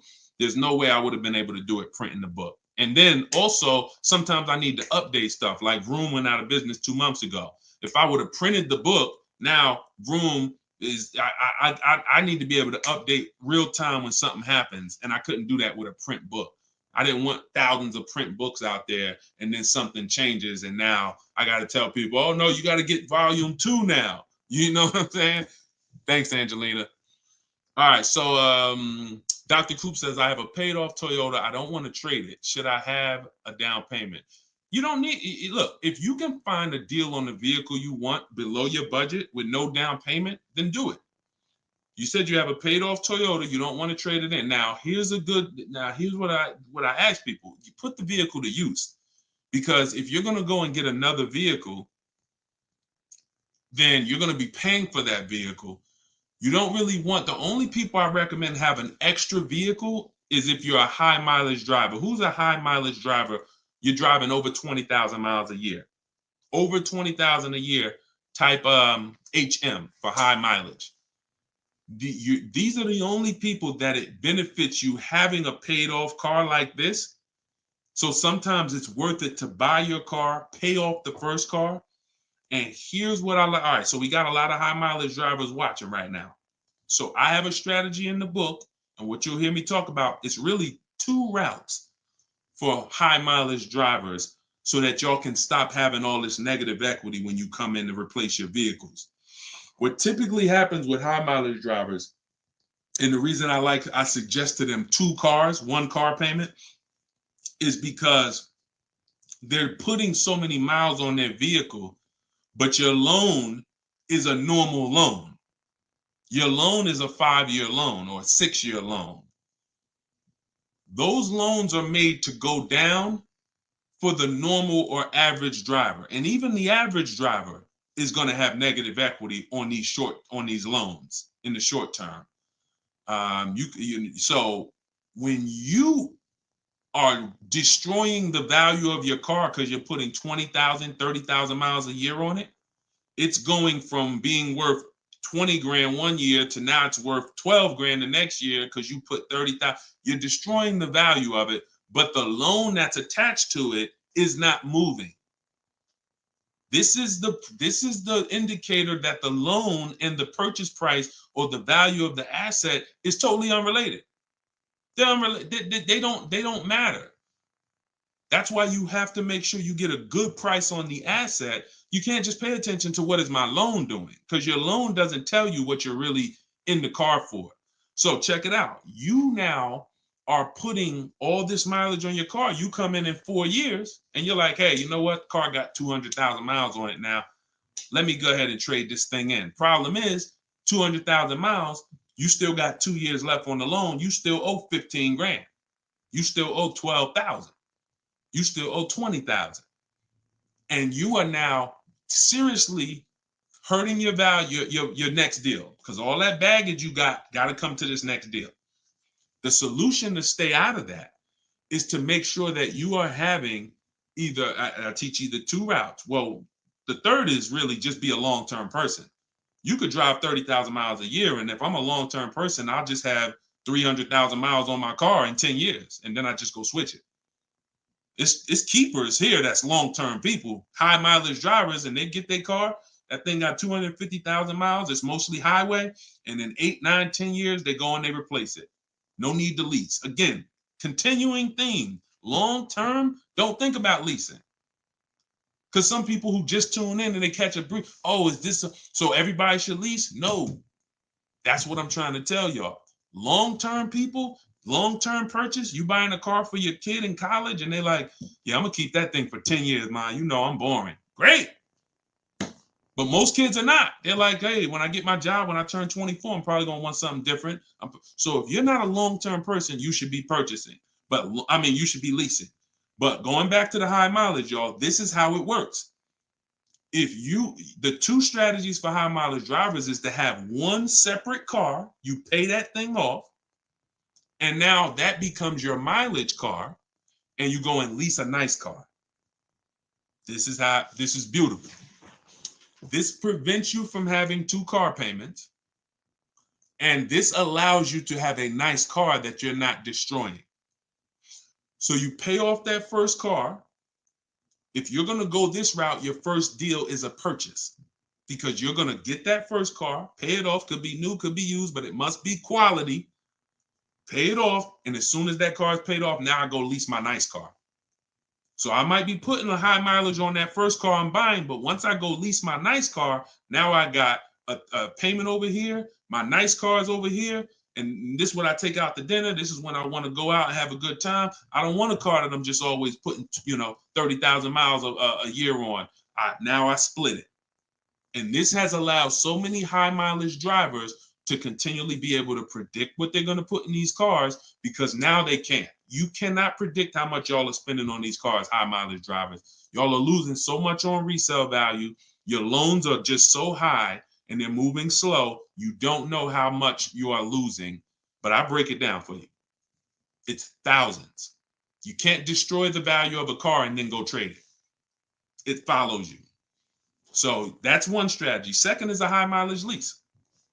Second is straight up. First time I experienced this, I had a guy came in and he was bringing back a lease with 75,000 miles on it. And I asked him, I said, man, I didn't even know. And that's my ignorance. I was selling cars and I didn't even know that was available. And I said, let me ask you a question. How long you been doing these, like, what do you do? He's like, I'm in sales. Like I do 25,000 miles a year, every year. I said, okay, wow. And you lease your car? He said, yeah. Because I already know what a good lease deal is. I just didn't really take into account back then. This is probably 2015. I didn't take into account a high mileage good lease deal.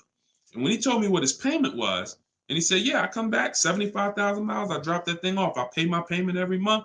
Now here's the thing. He might only be paying $150 or $200 a month more for his super high mileage. But that's much better than him buying the cold car, destroying the value, coming back and trying to trade it with 10, 15 grand negative equity. So strategy, you are not really purchasing cars with strategy until leasing and purchasing is in your tool belt and you know when to use which.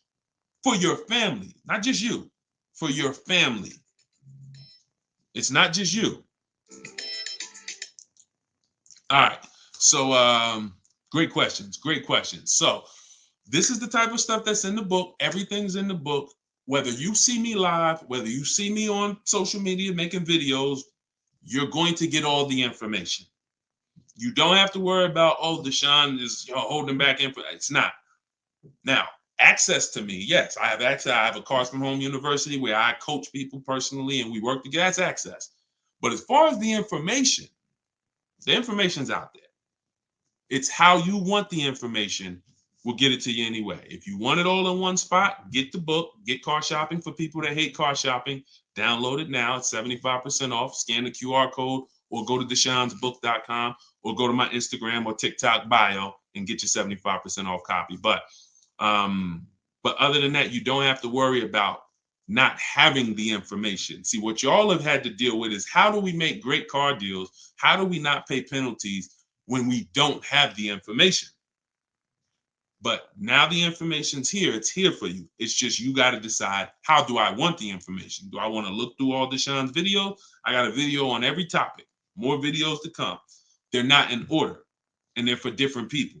Some of you are going to purchase used cars. Some of you are going to lease. Some of you are going to buy a new car. Some of you are going to pay cash. Some of you have good credit. Some of you don't. So throughout all those videos, you got to sort through that. In the book, you're only following one path. When I do videos, when I do a book, it's like one path. Let's stay focused so that we can keep you on track.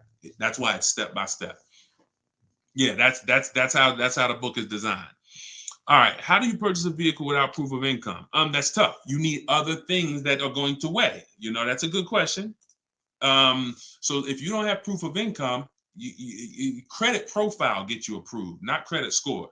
So proof of income is usually only required when you have a lower score or you have a new company, new business, and they need some type of way to, try to, make sure they're going to be all right recouping their money. How is the car going to be paid? So if I didn't have proof of income, then I got to work on credit. Or I got to have a lot of cash. And even then, what's the reason we don't have proof of income? Once I know that, I could better explain. What's the reason we don't have proof of income? Seems dealers don't care about mileage if you release with them. That's now good time. So now watch this, y'all. This comment just came in. We'll still cycle through all the comments. We got another little while in this hour. We're getting through as much as we get through. It's good time on YouTube said, seems dealers don't care about mileage if you release with them. Absolutely a mirage. I asked y'all earlier, who's had somebody a dealer say, oh, we'll take care of the old payments. We'll take care of the mileage penalty. It's absolutely not true.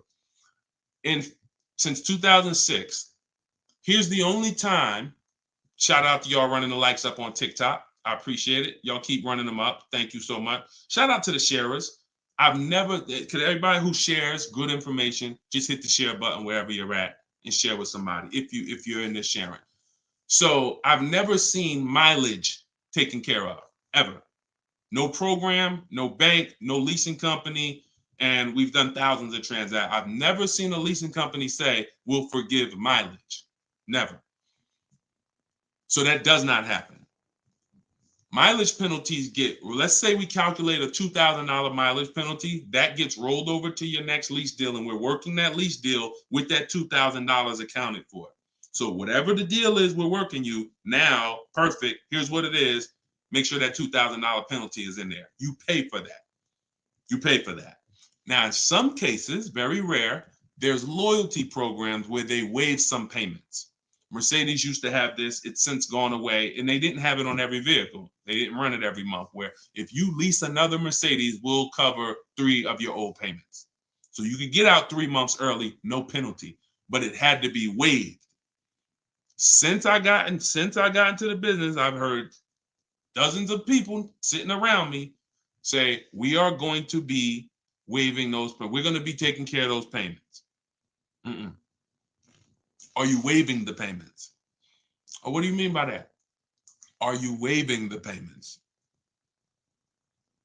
See that, and we when you ask them that question, I don't want you to even go in looking to get out early. I'd rather you know what your deal is, so you can shop from home the way I teach, where no one has to reveal that information to you. No one is. If you got the right strategy, you're never putting yourself in a position where someone can lie to you without you knowing it. So if you go in the old way and you go into one dealer and say, hey, I'm looking to get my, new lease and I got like penalties, and they'll say, okay, we'll take care of it. That's putting yourself in position to be lied to. Oh, we took care of that. We built in the payment. Yeah, all the payments are taken care of. This is your new payment. Mm-mm. When we shop, when we take control of our deal, that's not something someone's telling us. That's something we already know. Because when we're over on mileage, we always want to see how much can we sell the car for. I was over mileage on my Jeep, sold it, still made money. Still made money. There's plenty of people who go over on their mileage and can still sell their lease and make a lot of money. Even if they break even, they avoid the penalty. So first is always to do our equity assessment and see how much we can sell the car for. And if we can sell it, we avoid the penalty. And then we're choosing payments. Do we get out early? Do we make the payment? You see, when getting out of your lease early, unless you sell the vehicle, y'all, you can't get out of your lease early. You're breaking a contract. So I don't want y'all I don't want y'all using language or comfortable with language that cost you money, because you've heard people say this for years. Oh, I'm just going to get out of this. No, you're going to get out of it and you're going to pay penalties for that.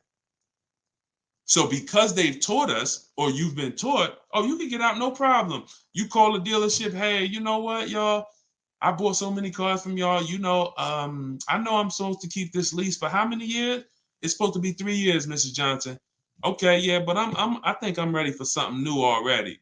All right, well, when can you come in, Miss Johnson? See, they're never going to say, just so you know, Miss Johnson, if you break the lease, the penalty is going to be, pretty significant, because you contracted for 3 years and now you're getting out. So we're going to have to roll over probably about $3,000 or $4,000 or $5,000 to your new lease.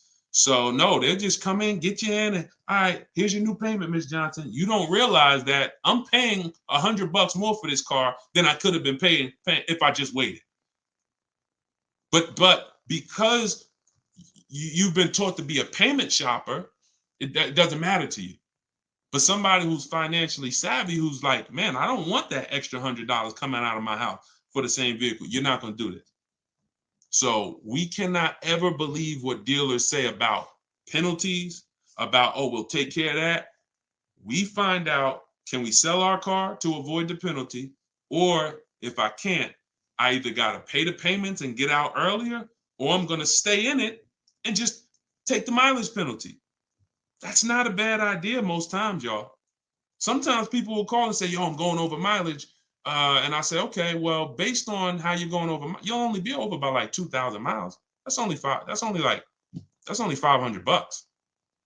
Oh, I thought it was going to be more than that. Nah, you're going to be over by 2,000 miles.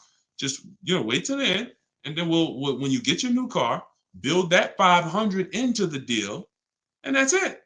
Or just pay the $500. Because very rarely are people, oh, I was supposed to drive 36,000 and I'm doing 100. That's just, wait, something went wrong here. What the heck happened? I can see you were supposed to do 36 and you did 40. You're supposed to do 36,000 miles, you did even 45. Maybe you got a different job. But I mean, how we have to structure our leases right, so that if you know you're a high mileage driver and you take a 10,000 mile a year lease, shame on you. Like, we can't do that. We can't do that.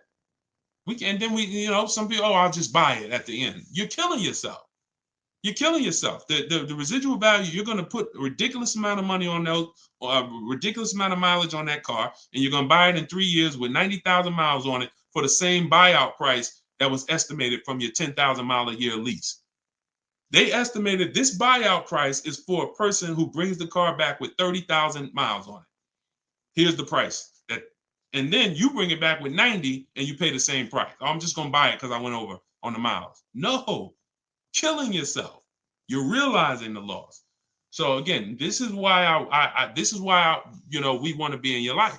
This is why I'm doing my best to be in your life so that you can avoid these things. Anybody who really wants to have somebody, like we're set up. We've been doing this for 3 years as far as a company, providing education. So, I mean, whether it's hundreds, thousands, dozens, we're set up to make sure that everybody who wants to protect themselves and get the best deals are able to do it. Paula, got my book. Phenomenal. Use it. Everybody that got the book, thank you. I appreciate you, brother. Thank you so much, Lord. I appreciate you. We're going to be doing these lives regularly. I think, this is the best format. I like to come and interact and really answer questions and really show y'all, why I want you to start treating cars, buying cars and leasing cars, getting cars like buying small houses. Most people treat getting cars like going to Walmart and getting a TV, big screen. You come back home and you're like, man, it's like you get an itch, but you get an itch for a $30,000 decision or a $10,000 decision. When you start planning out your car purchases the way I'm going to show you, and you go in with a system and a strategy, the way that's taught in my book is 7 steps. First step is deciding whether you lease or buy. 7th step is delivery. So by the time you get to step 7 in my book, by the time you get to step 7 of what I teach, you should be picking up your car or it should be being delivered to you. So it's not about learning and reading and then, okay, Deshone, I just read everything. I just learned everything. I just watched all the videos. Now I'm ready to go get my car. No, we're going to you learn by doing. And if I teach you a different way to shop, different things to do, by the time you get your car, you're going to be like, oh, I didn't need Deshone to tell me what to do step 1 through 7. I just needed him to tell me this is step 1, do that. And then when I'm done, I come back. Okay, Deshone, I did step 1. What's step 2? Here's step 2. Do this now. Okay, perfect. Let me go on these websites, do step 2. Perfect. Just did step 2, Deshone. Perfect. Here's step 3. Do this. And we found that has been able to guarantee success for so many people. And that's how they're able to get the same deals that I get. Like this is this lady right here, this young lady, like Taupe. She got a BMW $54,750 BMW, putting dealers against each other. She got it for $690 a month. She got the protection plan and raised it up. Her payment on that BMW. Now, mind you, if you can see on YouTube, if you can see on Facebook, you can see this slide. $690 a month. People are paying for that $54,000 BMW. People are paying $1,100 a month to go in and purchase that car. $54,000 is $1,100 a month with no money down because she didn't do any money down. $690. You see what I'm saying? Some of you might be looking, and quite honestly, some people may watch it because we're going to syndicate this. Whether you're watching this live or in syndication, doesn't change the value. You might be driving that same car. And you might be looking and saying, yo, I'm paying $1,000 a month for that car. She's paying $690. I put $8,000 down. She put no money down. We can't compare. You think Dave Ramsey, God forbid, and look, shout out to Dave Ramsey. I love what he teaches in terms of financial literacy. I love that he teaches people to invest and build for retirement and make sure I love that. But there's an area that he doesn't know what he's talking about, and that's when it comes to cars. See, look, credit is a big part of it has a lot to do with me helping you. Y'all don't hear me teaching credit. It's important. It's a complimentary topic for us to talk about. I talk cars, how to make sure you pay the lease for them. Yeah, maybe naturally. Let me get some credit tips too. Rodney, you could just go right to my TikTok bio, grab your book. It's 75% off. Click the link in my TikTok bio. You think she can ever listen to someone that tells her you shouldn't be leasing? She knows when to lease and when to purchase. She's not in love with that vehicle. She's not keeping that vehicle 8, 9, 10 years. So how can I drive this vehicle for the lowest amount of money in my household? I'm gonna shop all my offers. The dealer that wins the bid, I'm gonna see what it is. Oh, look at that. It's $690 a month. I'll take it.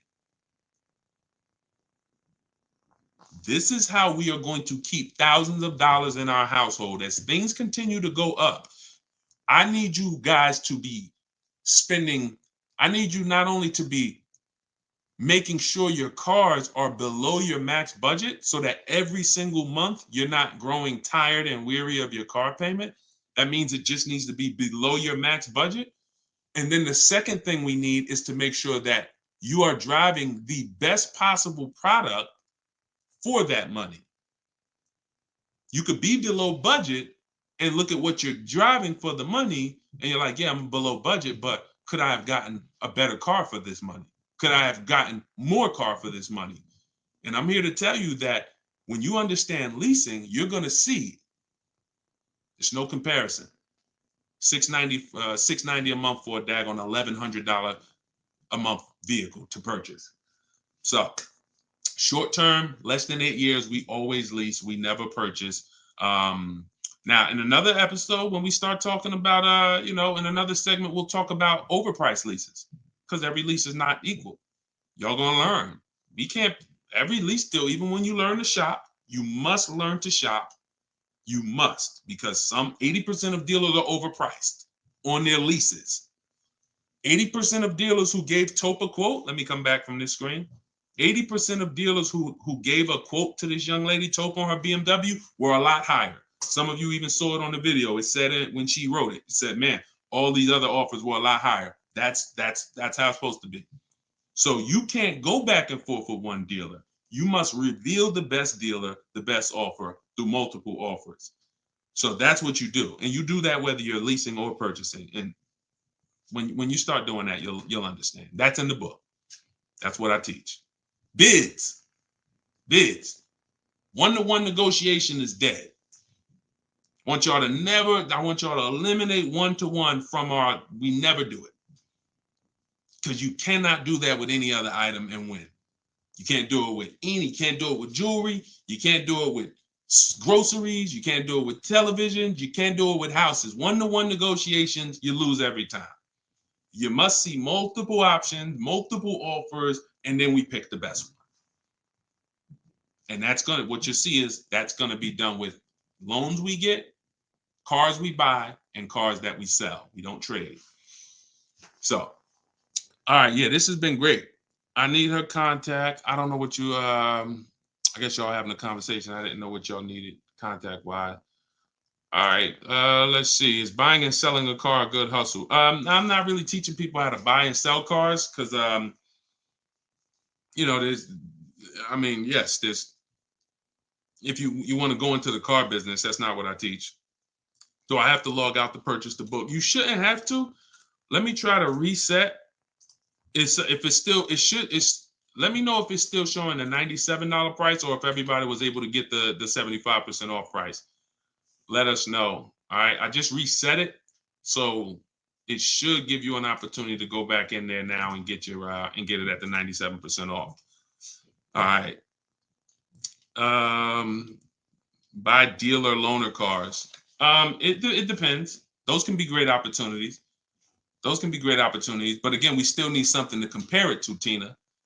Tina on Facebook said, buy dealer loaner cars. Now, we will buy or lease a loaner car if it's a great offer. So when we reach out to dealers, you'll see in the book, I teach you to go to the website because I give you my scripts. I tell you what to say. Some of you could do it by phone if you want to call a dealership and try to get multiple offers, but I would only speak to a sales manager. And even then, you got to just make sure that you but only speak to a sales manager. But the point is, if they have a loaner car, it needs to be so much better than what I could get a brand new one for. So if, for instance, if the dealer that wins the bid is offering me $3,000 off on a brand new one, but a dealer with a loaner car is only offering me $3,000 off or $3,500 off, and it has 3,000 miles on it, I'm going to go with the brand new. But if I don't have anything to compare it to, then I might think 3,000 off is a good offer for the loaner car. See what I'm saying? See, price assurance is when you guarantee. I want y'all, listen, if you want price assurance, type PA in the comments.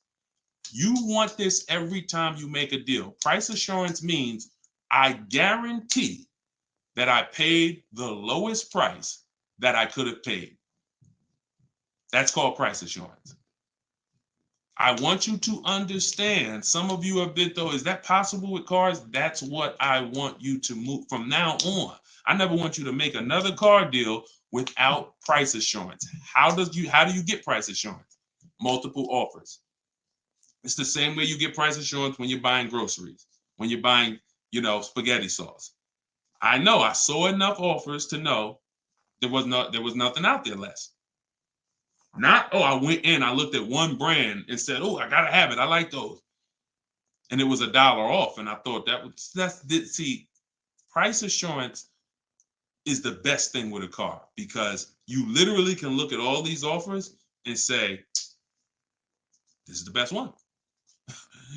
It's amazing when you realize you're the prize. Some of you be like, man, I haven't been treated like I'm the prize. I know, we're gonna change that. When you use the systems that I want you to use, you'll realize, dang, I've been the prize the whole time. You mean all of these banks and credit unions would work this hard to try to give me, it's all these options I got? It seemed like before I really didn't know all my options. That's right. But when you now change the way you shop and you now move into a bidding mindset, everyone I'm going to do business with must win the bid. The bank, the credit union must win the bid. And then I'm going to give the dealers a chance to see if they can beat it.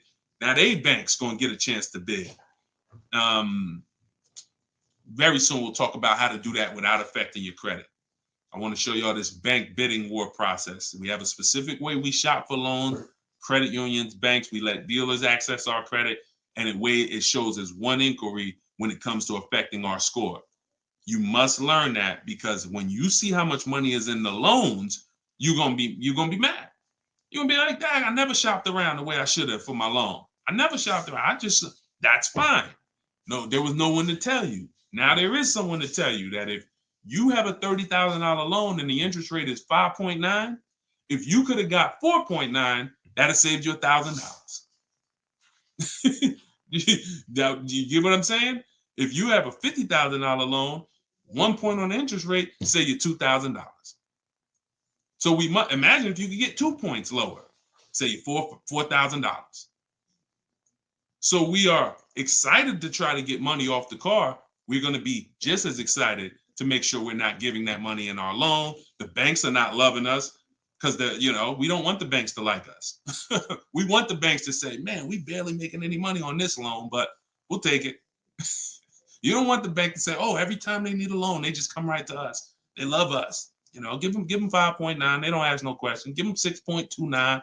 Give them 7.2. Whatever. They're not gonna shop. No, we don't want that.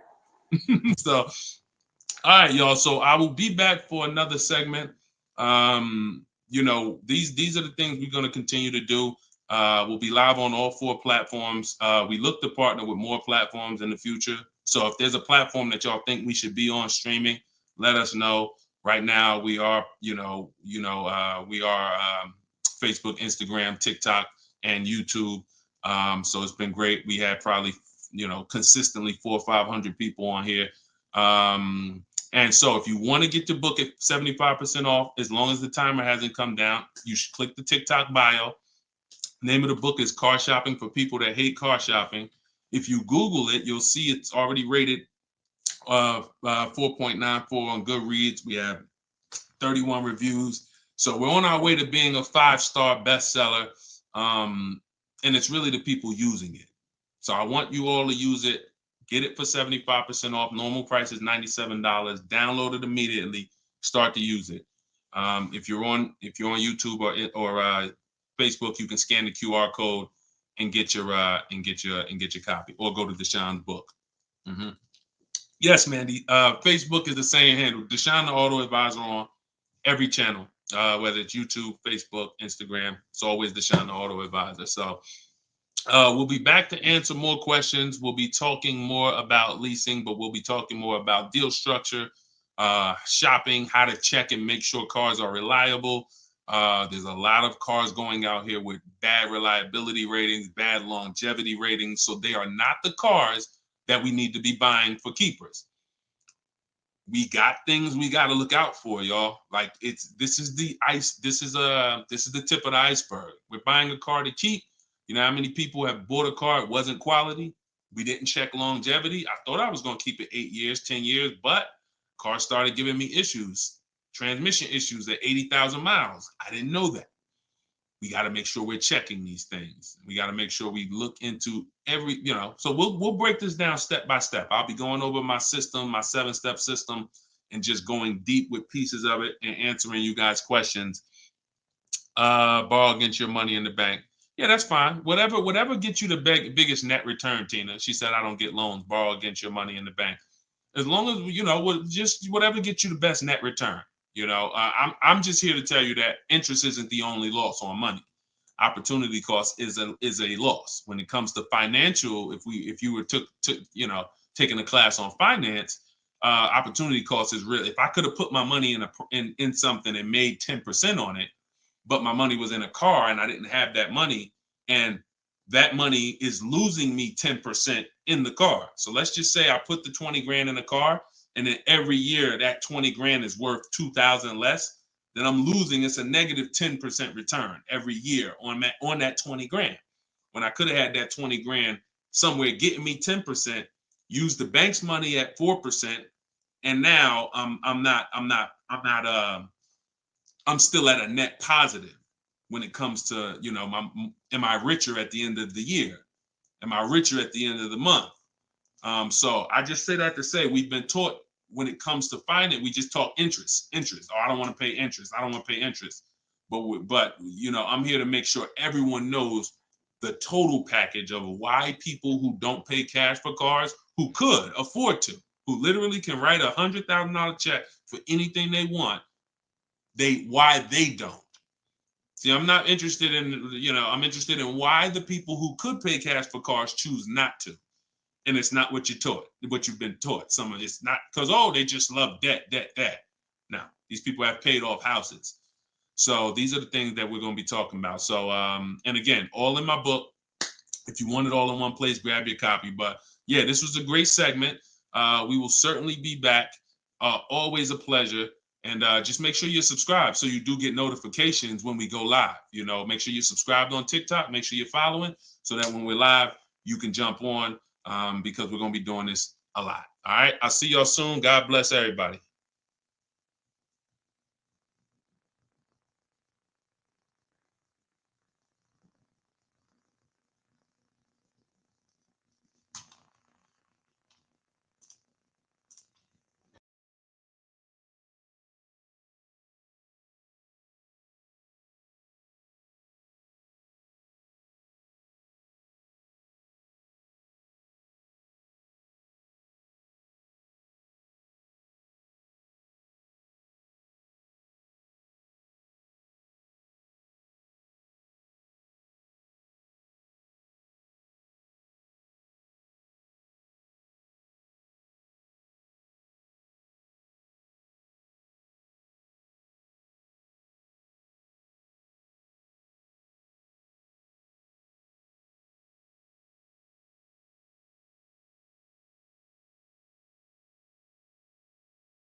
I'm on TikTok.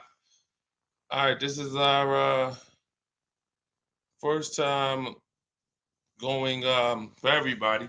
So I think we're hold on, let me hit Instagram.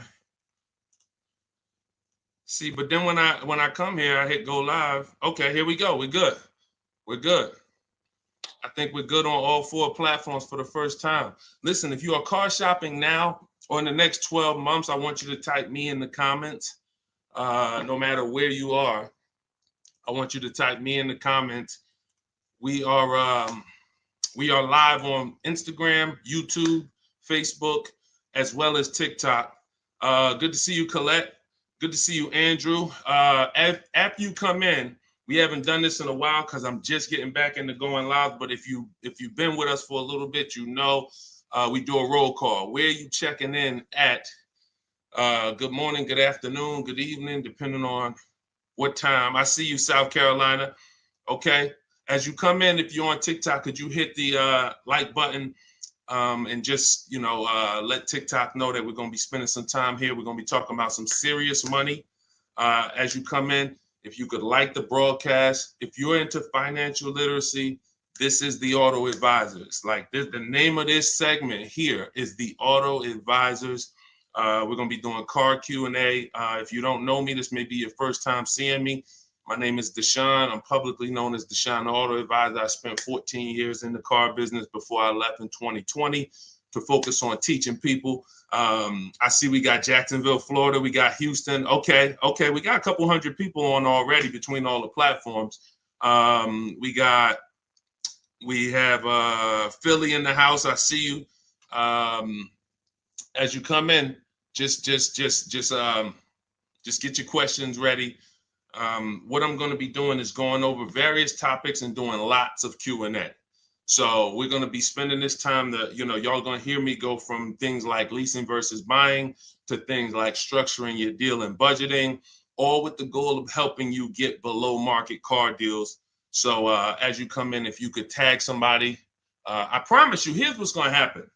If one of your friends finds out that you've been following me, following the channel, using what we talk about over here to save money on cars, and then you didn't tag them and they find out later, man, I found this guy, Deshone, he's on, and you're like, hey, yeah, I've been following him for years. And they're like, man, why didn't you tag me? Why didn't you share the wisdom? So I want you to definitely do that. And I guarantee your friends will thank you. So as we come in, let's get ready for Q&A. I just want to make sure I did all the housekeeping. My new digital book, Car Shopping for People That Hate Car Shopping, is on sale right now. It's 75% off for our launch, so it will be 75% off the whole time that we're on. If you're seeing this video, you can go to deshonesbook.com, get your copy for 75% off. It's a digital book, and it's digital for a reason, y'all. It must be. I got links in there. I got links to scripts that you're going to be using. I don't want you guys having unpredictable car buying experiences. I want to see you having very predictable, controlled experiences.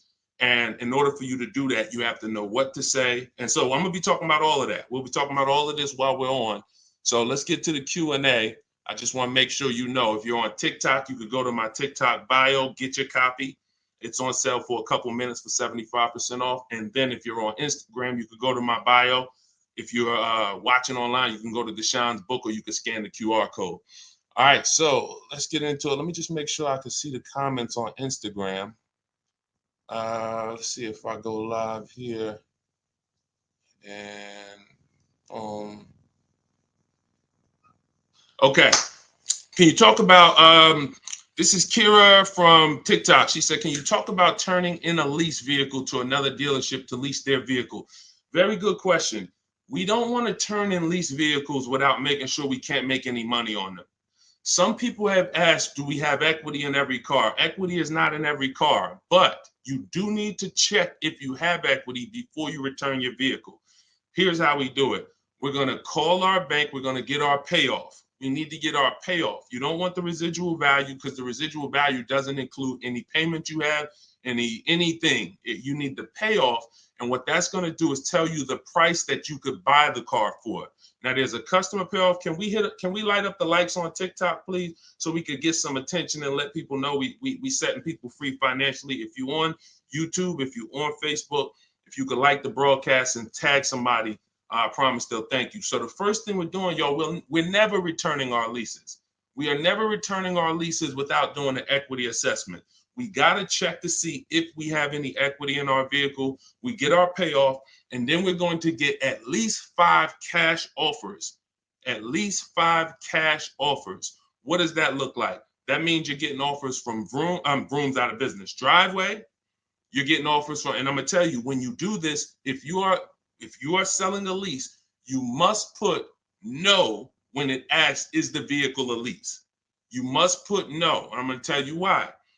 The way these companies are set up, they're set up to buy vehicles. But in 2022, 2021, when they saw us making all this money selling our leases, a lot of the auto companies got the banks implemented what's known as a third-party restriction, which doesn't limit if you can sell your vehicle. It doesn't. It limits who you can sell it to. So we got to ask our banks, do I have a third-party restriction? And the way these buyers' websites are set up, the ones I just named, the Driveways, the AutoNations, the Kelly's Blue Book Instant Cash Offers, these are people who literally inspect your car, give you a check the same day, CarMax, Carvana, and we must get offers from all of them. See, we don't realize, as y'all learn more about saving thousands effortlessly and easily, you're going to learn it comes through bids. It comes through bids. It doesn't come through giving one person an opportunity to buy your vehicle. We must get bids. When we let the market bid on our vehicles, we're going to win every single time. We're never going to worry about if we overspent. We're never going to worry. This is all in the book. So everything I'm teaching y'all on this live and in my free vid, it's all in my book, step by step, 75% off, get yours. But you have to know exactly what the market will pay for our vehicle. We must know that, and that's very easy to do. Going to these websites, getting these offers. Their offers are really good. They put their best foot forward. Sometimes the dealerships, which are Kelly's Blue Book, Instant Cash Offer, AutoNation, they might try to, what they're trying to do is put a number online and see if they can stand by it. So we got to make sure we're very accurate when we tell people how much, what the condition is of our vehicle. But then we're getting offers. So if you get those offers, y'all, and you see that those offers are $1,000, $2,000, $3,000 more than your payoff, then that means you have equity. If it's $4,000 or $5,000, that means you have equity. And here's what you got to know. The customer payoff for our leases, when we're done, we're still talking about answering this young lady's question about what the lease in process is. She asks, should we return a lease and lease another vehicle from the same dealer or a different dealer? What I'm trying to tell y'all and get across to y'all is all of our transactions from now on, who we sell our car to, that's going to be different than who we buy our car from. See, y'all know that the car business has programmed us to give the dealership 3 transactions. We're going to buy a car from them. A lot of times we're going to trade our cars in, and then we're going to get our financing from them. What I'm telling y'all is, as you use what I teach and you really want to save thousands and thousands and guarantee your best deal, if you want to guarantee every time you get a car, it's your best price possible, type me in the comments. If you want to just type a G for guarantee. I want to know every time. In order for y'all to do this, we got to start separating our transactions. So I see you, Terry. I see you, Israel. I see you. Okay, so we all type in G's. This is what we must do to guarantee that we got the best price car. I see you, Father of Legends. I see you, Johnny Martinez. All right, we live on every platform. So when we are shopping, when assessing our equity is the first thing we do after we decide if we're leasing or purchasing. I'm telling y'all that in the steps of car buying, we got to know what order we do things. It's just like baking a cake. If we put the eggs in first and then we put the milk, and it said, no, don't put the milk in until, I don't know, you've let the thing sit for 10 minutes. You just put the milk in, it's not going to be right? So order is important. Shout out to the sharers. I appreciate it. And listen, I appreciate everybody who shares. I appreciate everybody who helps us spread this message. And in time, we're going to do something great for the sharers, because we can't do this without y'all telling people about it. So this is the equity assessment. We don't worry about what car we're going to buy yet. We don't worry about who we're going to get our loan from yet. Here's why. Until we know what our equity position is, we don't know what we're doing. Example, if you run your equity, you find out you got $3,000. Well, that money is as good as cash in your pocket, or you can put it into your next transaction, or you can put half in your pocket, half into the next transaction. Y'all see why knowing your equity position is super important? Here's another reason. Let's say we have negative equity. Negative equity means we owe more than the car is worth. In my book, I talk about, and you'll hear me talk about it in my free videos, there's only 3 things you can do with negative equity. You can pay it off. I call it paying the difference. You take the highest offer. If it's like 2,000 or 3,000 different, you just pay it off and you're now done with it. No baggage. You can transfer it within limits though. So when you go to transfer negative equity over, this is where we get to the point where negative equity can either stop our deals or it can literally kill our deal. The bank is only going to approve a certain amount above the value of the car we buy. So let's say we're buying a $20,000 car. The bank's not going to approve 30,000, 40, 50,000. They're going to look at the price and say, wait, car's worth 20. We might lend 26, depending on the customer's credit, but we're not lending 30. We're not lending 35 on a $20,000 car, which means if you have 8 grand, 10 grand of negative equity, you can't transfer all of that over because you're going above the loan to value ratios. This is why negative equity, knowing the cause, is important. And there's 2 causes.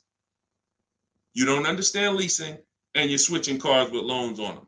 If there's an emergency, we understand that. I see y'all. Shout it out. We live. Literally, I see between all the platforms, we got about 400 or 500 people on here right now. So shout it out. Can we get the TikTok likes up? Can y'all keep tapping the screen on TikTok? Let's make some noise over on TikTok. But we're doing great. So this is why we can't move on. But I'm telling y'all, 99 times out of 100, I've been in the car business since 2006. I left in 2020. I left in 2020 and it hasn't changed. The cause of negative equity, 99 times out of 100, is you don't understand leasing. You buy cars, you're not keeping them long enough to pay them off and win with the depreciation. It's not just paying off the car. Some people say, oh, Deshone, I pay off my cars in 2-3 years. But your car's depreciated value is what you need to try to avoid. You need to try to avoid taking depreciation hits. And what y'all going to learn more from me is the 8-year rule. I've already done the math. I'm going to show it to you in time, if you just stick with us. But if you believe me right from the start, you're going to win. If you're not keeping cars 8 years, you're losing thousands of dollars not leasing cars. Does not matter how much you drive. Does not matter. Here's why. Listen. Who was taught? Oh, all right. We lighten up the likes on TikTok. All right. I appreciate you, TikTok. Appreciate all of this. Let me ask you a question. Everybody on here. Who was taught never to lease cars? Be honest. I want you to type never in the comments. If you were taught never lease cars, if you've heard that from someone, I want you to type that in the comments. Here's why this is so important. This is all in my book. My book is called Car Shopping for People That Hate Car Shopping. It's a digital book. And for the grand opening, it's not a store. For the for the launch of the book, the official launch, we're doing 75% off for everybody. So you could go to my TikTok bio, you could go to my Instagram bio, you could go to deshonesbook.com, or you can scan the QR code and you can get your book for 75% off for a couple minutes. So we have a lot of people who were taught never lease a car. Never lease a car. Let me tell y'all how much. I'm going to give you a little sense on how much that's cost you. And then, we'll go deeper. Everybody, let's say you're a person who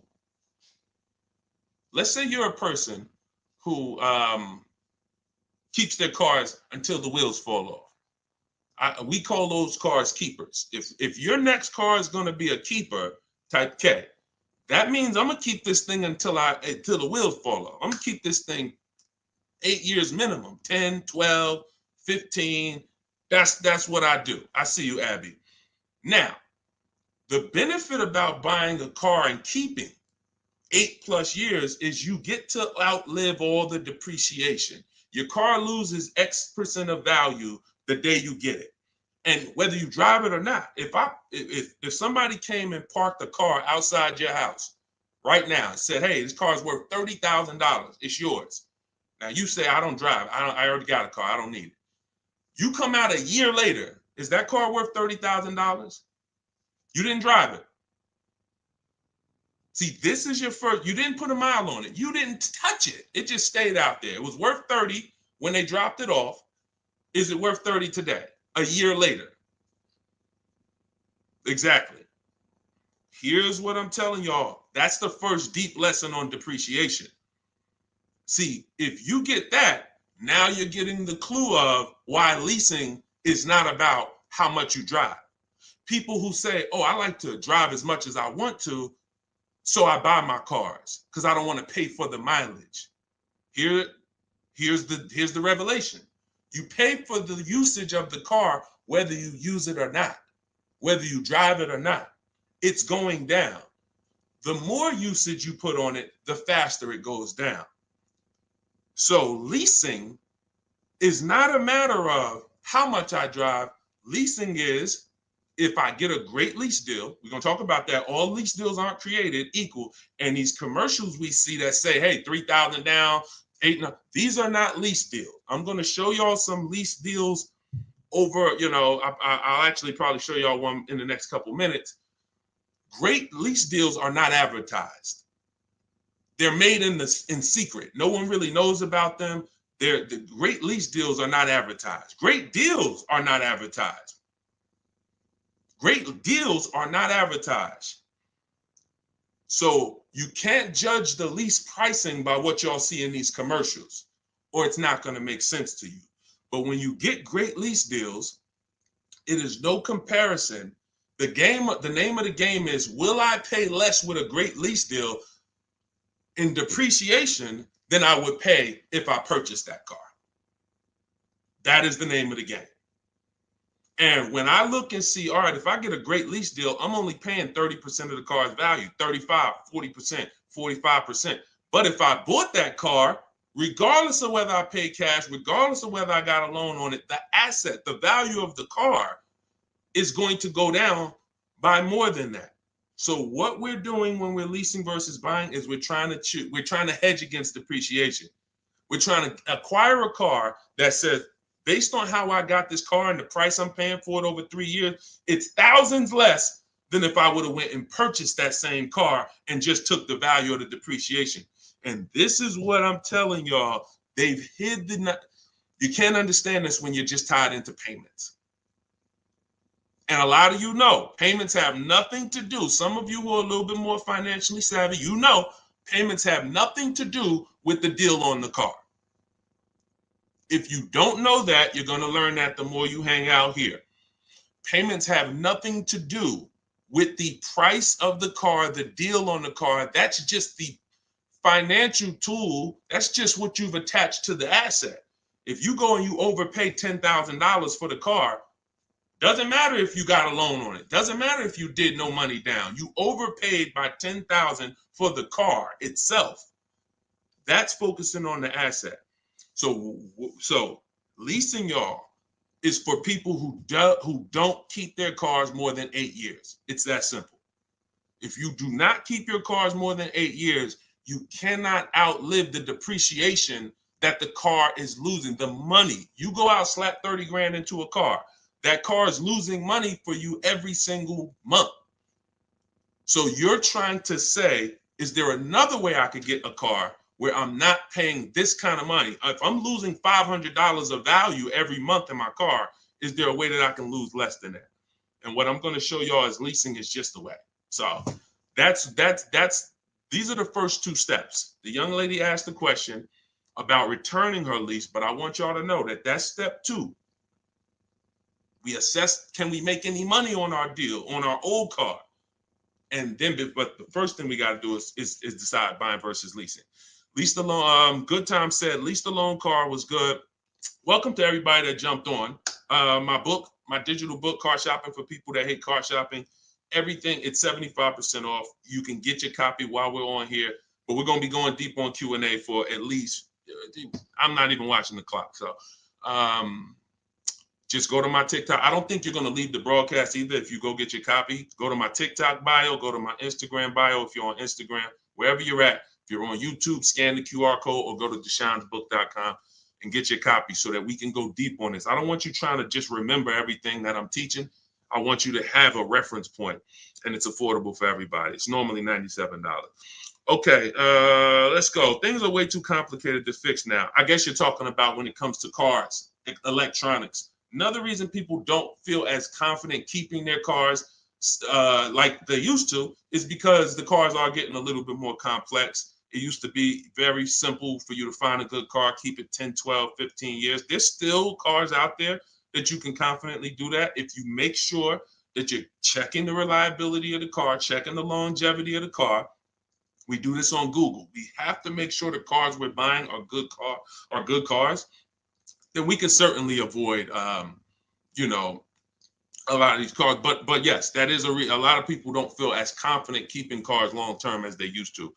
How about a lease to buy at the end compared to straight out buying? Cousin Al, that's a good question.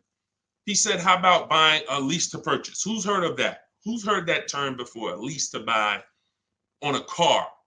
You may have heard it with a house. If you've heard that, if you've heard that, let me tell you why that's a bad idea. We're mixing two strategies. See, there's nothing better than for the long-term person than us buying a long-term car, making sure we pay less than everyone else. That we're gonna do that. We're gonna get you stay around me. You learn from what I do, what I teach. You're gonna get below market car deals, new cars, leases, pre-owned cars. The best way to save the most money on a car is to buy it. You could decide new or pre-owned. It's really pre-owned, and you keep the thing 10, 12, 15 years. Because your cost per year is going to be so low. When you look at how much money you paid for the car over the long run, it's going to be like, wow, I only paid $2,000 per year, $500. The longer you keep. The second best way is buy a new car. Keep it forever. Brand new, keep that thing 12, 15 years. But most people are not doing that. And if you're not going to do that, that doesn't mean you can't switch up. But if you say, Deshone, for my next car, can we keep sending the TikTok likes up? If y'all are enjoying this, could y'all please hit the like button? We got probably 400 or 500 people on here still. If you could hit the like button, that would be great. And I see all the gifts. Thank you. Everybody who's sending roses on TikTok, gifts and all of that, stars. Thank y'all very much. But what you got to know is, what is the strategy for this next car? Is that 8+ years? Then I'll buy it. There's nothing better than that. I'm going to buy it. But you got to realize buying comes with what, y'all? Maintenance, upkeep, repairs. That's what it comes with. But we win when we buy. We win 8, 9, 10, 15 years later is when we win with a purchase. You don't win with a purchase 3, 4, 5 years because the person who's leasing is paying so much less than you. If they got a great deal, they're paying so much less than you to drive a brand new car. It doesn't, like, you don't win. You can't win. But in the long run, you will. So you got to ask yourself, this next car, is it 8+ years or is it less than 8 years? And if it's less than 8 years, then I got to go to my lease strategy. And that could be for my, you know how many people out here, y'all, they're like, oh man, I buy my cars, I keep it till the wheels fall off. I'm not leasing. Yeah, but what about your spouse? What about your children? That car you buying for your 22-year-old college student, are you think they keeping that car for 8 years like you are? No, probably not. Then you should be thinking about, you shouldn't even be thinking about, you should be going to the lease play for them. You know how many people have put their kids in a $21,000 car paying $500 a month, $20,000 Toyota Corolla, paying $500 a month because they wanted to buy them their first car, and they go get them a $20,000 Corolla that they could be leasing for $300 a month. And then that kid wakes up in 3 years and they're like, man, I'm paying $450 a month for a Corolla. I don't really like the car. Plus it's kind of expensive. This is what happens. I've seen it millions of times. Some of you may have experienced this. Your first car might have been like that. Maybe your parents went and got you your first car and purchased it. But I'm telling you that if they understood leasing, they could, especially if you were going to pay the bill, they would understand. we're not keeping this car long enough. We should be leasing it. And so I'm going to keep hammering now. I'm never going to stop hammering because we got years and years of bad information that we got to unravel. People who've been doing damage, y'all. Big audiences, big platforms, just telling people, oh, leasing is the most expensive way to own a car. Guarantee you, if I had 10 minutes on them with a live and I bet them $100,000, are you willing to bet 100? Just let me just ask you. You sound very confident when you're talking to the public. They don't realize how much money they're costing you. So my question would be, if I can show you that advice you're giving them is completely wrong financially, will you pay me $100,000? Will you take the bet? Because if you're willing to say that, stand on it. That's what they tell y'all. Exactly. He said that's what they tell us. See, and that's why I'm here. That's why it's very important what we do. That's why it's important when you share, when you tell somebody about these broadcasts, when you tell somebody, watch what they're doing over there at the like we're coming in to unravel years of bad advice. And a big part of that is leasing. Not the only part, but a big part of that is leasing. But you cannot all lease deals aren't created equal, y'all. Lease deals are when we shop for lease deals, you must get bids. And I'm telling y'all, you must get bids for everything. We'll talk more about that as we continue to go on. All right, let's get to some more questions. Why are taxes added to a buyout when they're already included in the paid? Somebody said, Christina on TikTok said, why is taxes added to the lease buyout price when it's already included in the monthly payment? Well, it's only included in the payment for the portion of the car you're leasing. So when you're paying for, your 30-40% of the car, 50%, the better lease deal you got, the lower percentage of the car you're paying towards over 3 years. That's what the tax is calculated on. That back end, which is when the car goes back to the bank or the next buyer, there's no taxes factored in on that. Depending on your state, sometimes they will put tax on the payment, but they're not usually. I don't recall ever seeing a case where they're taxing you on the whole car because you're not using that portion of the car. That's why when you lease, when you look on your credit report, you'll see the only part you're responsible for is the part that you're using. So even though the car might be 40 grand, it might say balance owed 18 because you're only responsible for that 14. You're not responsible for the back end. All right, we lighten up the likes on TikTok. Appreciate y'all. I see you, Lisa Vasquez. Welcome. Kat, I see you. All right, let's go. Let's continue to rotate questions. What happens to my down payment on the lease? See, a lot of people asking about leasing. This is good. This just goes to tell you something. A lot more y'all gonna lease when you understand it. In fact, when you understand it, your next car will be a lease. Quite honestly, unless you can guarantee me, Deshone, I'm keeping it 8 years. If you say, Deshone, I'm keeping this thing 8 years, you go ahead and buy it. Don't think about leasing. Go ahead and buy it. But if you cannot confidently say I'm keeping this car at least 8 years, and you're gonna learn, I'm gonna do a upcoming show where I show y'all my screen. So if you're on TikTok, make sure you're on YouTube or make sure you're on Facebook. If you're on Instagram, because y'all are not going to be able to see my computer screen when I actually go deep and show everybody, my screen and we compare. I'm going to show you all the numbers because I'm not going to sit here and I don't want y'all thinking this is my opinion. This is by the numbers. So Good Time says, what happened to my down payment on the lease? So you should only do a down payment on the lease after you've already verified you got a great deal. Pay attention. This is very important. Once you down payments, y'all, never come into play until we verify we got a great deal. This is all in my book, Car Shopping for People That Hate Car Shopping, my digital book. You can download your copy. Go to deshonsbook.com. It's 75% off for a couple minutes. You won't leave the broadcast, but I don't want you to miss the opportunity. The book is great value at $97, but for our official book launch, we're doing 75% off. So you can scan the QR code or go to my Instagram or TikTok bio. Get your 75% off book. So when you are doing the down payment, whether you're purchasing or whether you are leasing, it's critical that we verify we got a great deal on the car before we ever talk about payments. This has always been. How many of you have had this question? You're looking at a car and they say, hey, what do you want the payment to be? What's your goal? What's your goal for your payment? Type a $ if you've heard that question. What's your goal for the payment? Thank you, Say What. I appreciate all the compliment. I appreciate it. If you've heard that question, type a $. What do you want your payment to be? What's your payment goal, right? Here's why that's not important. And here's why you never feed into that. If you feed into that, you run the risk of focusing on the payment structure and not the price of the car.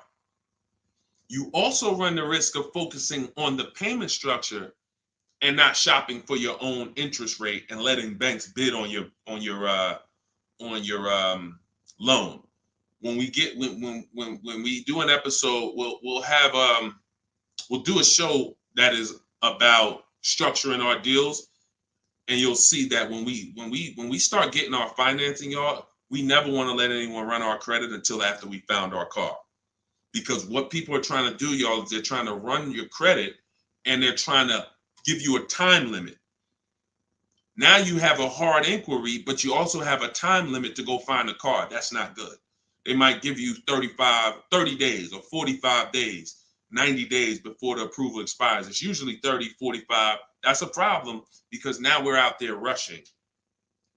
But when it comes to down payments, we are only structuring our deals after we found our car. So I teach you how to get bids on your lease. Get bids on your lease, get bids when you're buying a new car. Once you find the dealer that gives you the lowest bid, now you come in and you see how you want to structure the deal. You must get bids first. And the way we shop for leases, I'll tell you about how we shop for purchases too, but the way we shop for leases, we must get all these offers because there's so much money that could be hidden in a lease. It's ridiculous. People would love for y'all to come in and lease and come in and say, oh man, Deshone said, I'm gonna start leasing. Now you go in and they structure you a lease deal. It looks better than a purchase, but it's still not a good deal. So that's why we gotta know when we are shopping for leases, we are always shopping offers with, here's how you shop them. This is in the book, but if y'all want to try to remember this, be my guest. You are getting your lease deals, your offers with first month's payment total out of pocket. First month's payment. Now look, when you shop for a brand new car, you are always getting your offers with tax, title, license, all fees included. When you shop for a brand new car, you're getting your offers from multiple dealerships. I do this online. You can call them. I would suggest you do it my way. But if you want to call them, you can talk to a sales manager and you say, hey, I got this car. I'm looking to see if you got something similar, but I need an offer with all taxes, fees, everything included. And now you're comparing that. But I would only talk to a sales manager if you're going to go that route. Again, in my book, I teach you the scripts. I got the emails that we use to do this because you want to use my words. But if you're not going to use what's in the book, you should be calling and asking for a sales manager and just give them an opportunity to beat the quote. That's a manual way to do it, but it's still better than you going back and forth with one dealer. We cannot go back and forth with one dealer anymore because when you start getting bids, mark my word, it's going to blow your mind when you see how overpriced some dealers are. When you see how overpriced some dealers are, it's going to blow your mind. So in order for you to shop your lease quotes, you're shopping your lease quotes with no money down, so good time. When you talk about what happens to your down payment on a lease, well, you're not putting your down payment down until you got a great lease deal. So you get your lease deal, first payment, and then you divide that into the monthly payment. Into the MSRP. Very important. Let me give you all an example. Pull up my calculator. So let's say I got an offer of $500 a month on a $40,000 car. That's what's called a 1.25% lease. You take the monthly payment and you divide it into the MSRP. That gives you a percentage. The lower percentage, the better the deal. And this originated from some of who's heard me mention the 1.5% rule for bad lease deals. Type me if you've heard that. No, you don't have to tell them you're pre-qualified before you go. It's not even a question. We're just shopping for the price of a car. So you've heard, okay. Okay. So, see, and I looked at another question while I was in the middle of answering one. So, wait, we were talking about lease quotes. We were talking about, okay. Okay, that's right. The 1.5% rule. So when y'all hear me mention the 1.5% rule, I'm telling y'all, again, it goes back to the fact the lease, the name of the game with a lease is how much can I pay for a car over 3 years that I'm giving back? The lower, the better. So since the beginning of time, people who got great lease deals knew about the 1% rule. The 1% rule said, if I buy a car, if my lease payment is 1% of the MSRP or below, it's a steal. So if I'm looking at a $40,000 car and my lease payment on it, 12,000 miles per year, is $400 a month, no money out. No money. I know that y'all may have been taught, yo, you got to put money down when you lease. That is a lie. I'm going to be peeling back a lot of lies, a lot of misconceptions, a lot of bad belief systems that we've picked up, and we're going to tear those down. So money down with a lease is absolutely not a requirement. So when we're getting our lease deals, example, 2018, I leased a 2018 Jeep Grand Cherokee Laredo. It was $35,000. I gave them $330 a month, and I drove off. That was my payment. 39-month lease.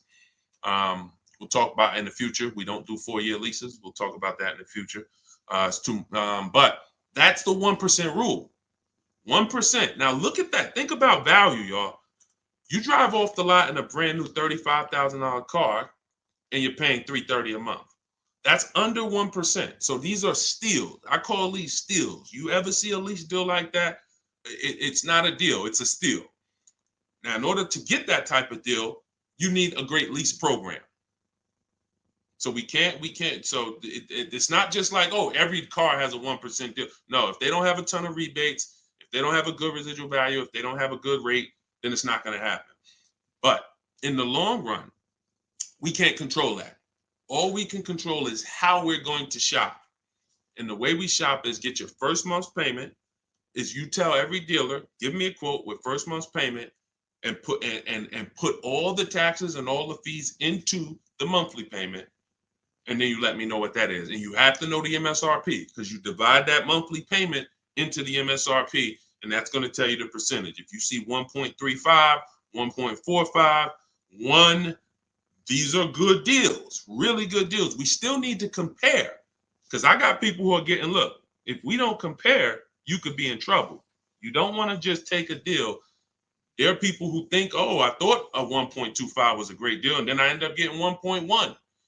You know, so we can't ever assume what's a great deal. We just have to know what a bad deal is. That's over 1.5%. They got me on one of my last leases. Listen, good time. Don't feel bad, man. It is something a lot of people are going to discover the more you work with me, that you have overpaid. But there's been no one to tell you. So there's been no one to tell you. So 1% still, 1% 5 is the max. Exactly, K-Dub. That's the exact formula and ratios we use for measuring great lease deals. 1% or lower is a steal.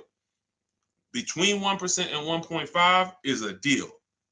That's great value compared to purchasing. So when someone drives off the lot with a great value lease, 1.25, anything under 1.5, they're paying less than someone who purchased.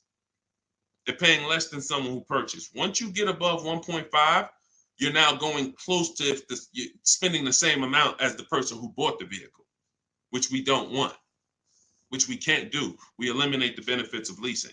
And some lease programs y'all are going to see are bad. You shop multiple offers and the lease programs are bad. We can't get those leases. I will never co-sign, because leasing is a value play. I will never co-sign you getting a car because you like the car a lot and overpaying for a lease, because the lease program is bad. Sometimes, I want a Range Rover Velar. The lease program is bad. All right, well, I'm going to go get a Genesis GV870, And then, you know, maybe in 3 years, the Range Rover lease program will be good. But right now, I'm not going to do it because no one loves a car that they're leasing. You always just like it. If you're leasing, you're switching cars every 3 years. You don't love anything. When you love a car, you buy it, you keep the thing 10 years. That's love. But typically, a person who's not keeping their car long term, you get, you know, you 3 years, you're like, okay, I could get another car. 5 years, you know, people who buy cars to keep, they don't think like that. Like, they ain't even looking for a reason to get rid of it until, you know, transmission goes out. And then I always joke because as a keeper, what do you do when the transmission goes out? If anybody on here has bought their cars and kept them till the wheels fall off, when the transmission goes out, what do you do? What do you do? See, you're not a keeper. You're not buying a car to be a keeper. That transmission go out, you ready to get rid of it. You ready to get rid of it. Look, a lot of people are like, no, I go fix it. I go get another transmission. Exactly. All right. All right, let's keep the questions moving. Welcome to the people who just jumped on. Happy to have you. If you're enjoying the broadcast, could you please make sure you are subscribed to us on YouTube? That's where we're going to be able to share really when we get into, which is coming very soon, I'm going to be sharing visuals for y'all to see. Just sharing a variety of things, websites that we use, things you want to stay away from, website, like all in my book. But in time, you're going to want to see it on YouTube because you might not be able to see it on Instagram or TikTok. What's the MSRP equivalent for used cars? F Broncos asked. Here's what who's purchased a used car? Type a U. If you purchased a used car before, type a U. Type a U if you've purchased a used car before. Okay, I see Al Boogie, I see FL Bronco, I see Amore, I see Justine. Okay, every platform. Ebony Eyes. Okay, Larica. All right, I'm gonna give y'all the biggest. This is gonna be major, y'all. And you're gonna see like, wow, how the heck could we even know we're getting a good used car deal without knowing this? Tell y'all how important it is to have the original MSRP of the car you're purchasing. So I have a 2020 Infiniti QX 60 truck. I bought it a year ago. It was 3 years old. Now I saved 42% off the price when it was brand new. Here's why it's important. We don't know when we're shopping on these used car websites. I call them marketplaces. Y'all are going to see in my book, if you do get my book, or even in my videos, you'll hear me talk about the multiple marketplace strategy where we're on these used car marketplaces. We got to be on all of them. But here's what they try to sell you on, because it's based on who's paying them. They're trying to sell you on market value. The true way to buy a pre-owned car, after you check to make sure it's a good one, but I'm talking about how do we know we got a great price on it? We must know how much it was brand new. We must know how much the car was brand new. Give you an example. I was looking at this Infiniti truck. I had narrowed it down to my top 3 or 4. I think I narrowed it down to my top 4. Now they're all white. They all look similar. They're all in similar price points. How do we choose? This is where we usually are stuck. And this is where we usually make a bad decision. I'm going to tell you why. I get the MSRP of these cars. By the way, my special strategy for getting the MSRP, one of them is to go to the dealer's website. Most dealers have a contract with Carfax, and that car will be on their website. That's my first line of defense. Again, everything I'm talking about, y'all, I don't hold back. It's in my book, or it's going to be in my free videos. But some people want everything in one spot. One spot, step by step. That's what the book is. 75% off in my bios, or go to Deshone's book or scan the QR code. So I look and I pull the MSRP, the window sticker for all of these vehicles, and what do I see?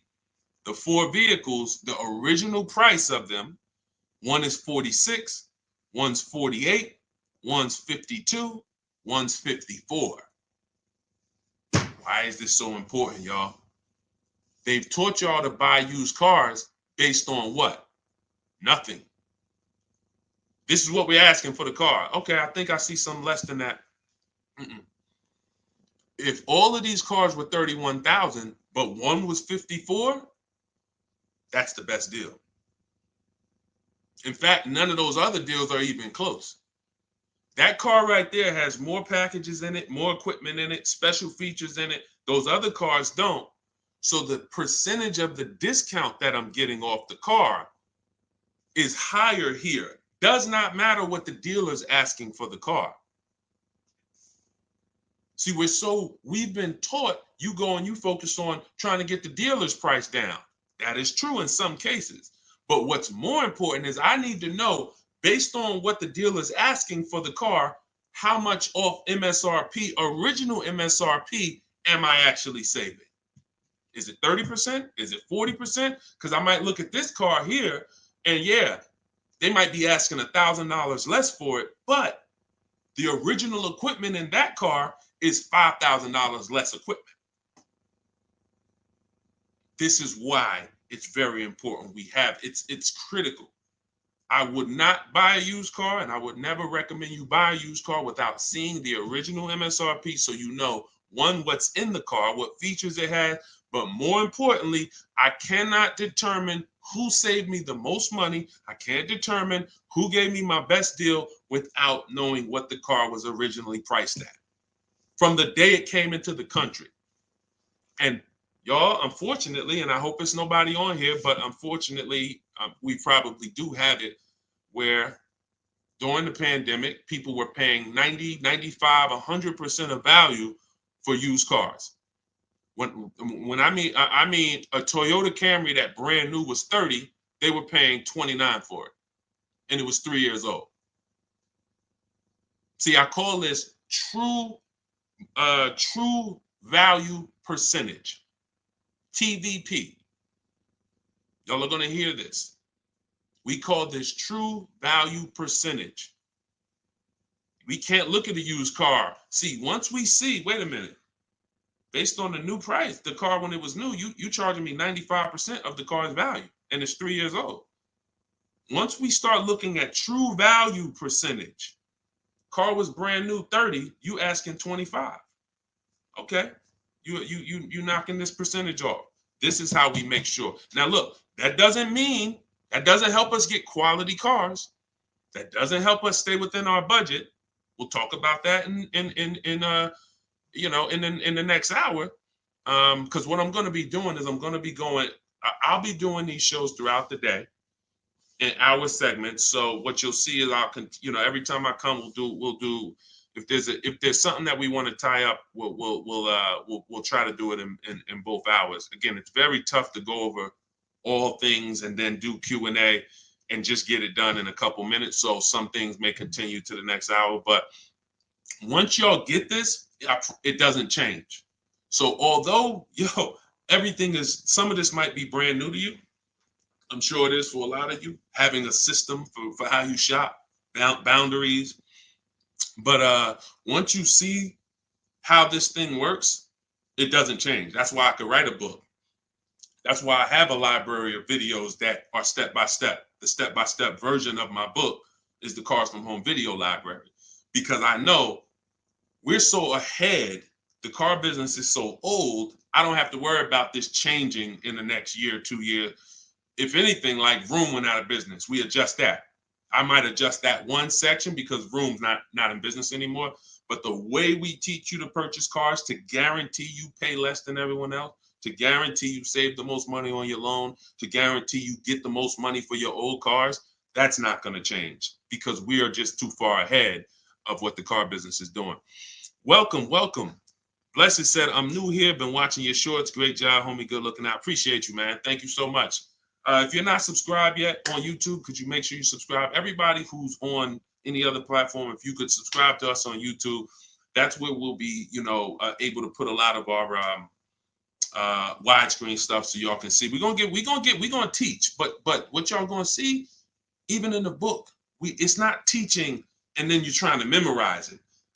It's just shop different, When you shop different, you'll see, oh, this is a better way to shop. And then you're going to learn by doing. It ain't learning by memorizing. Hey, thank you, Sonny. Said, just purchased my ebook. Thanks for sharing. My pleasure.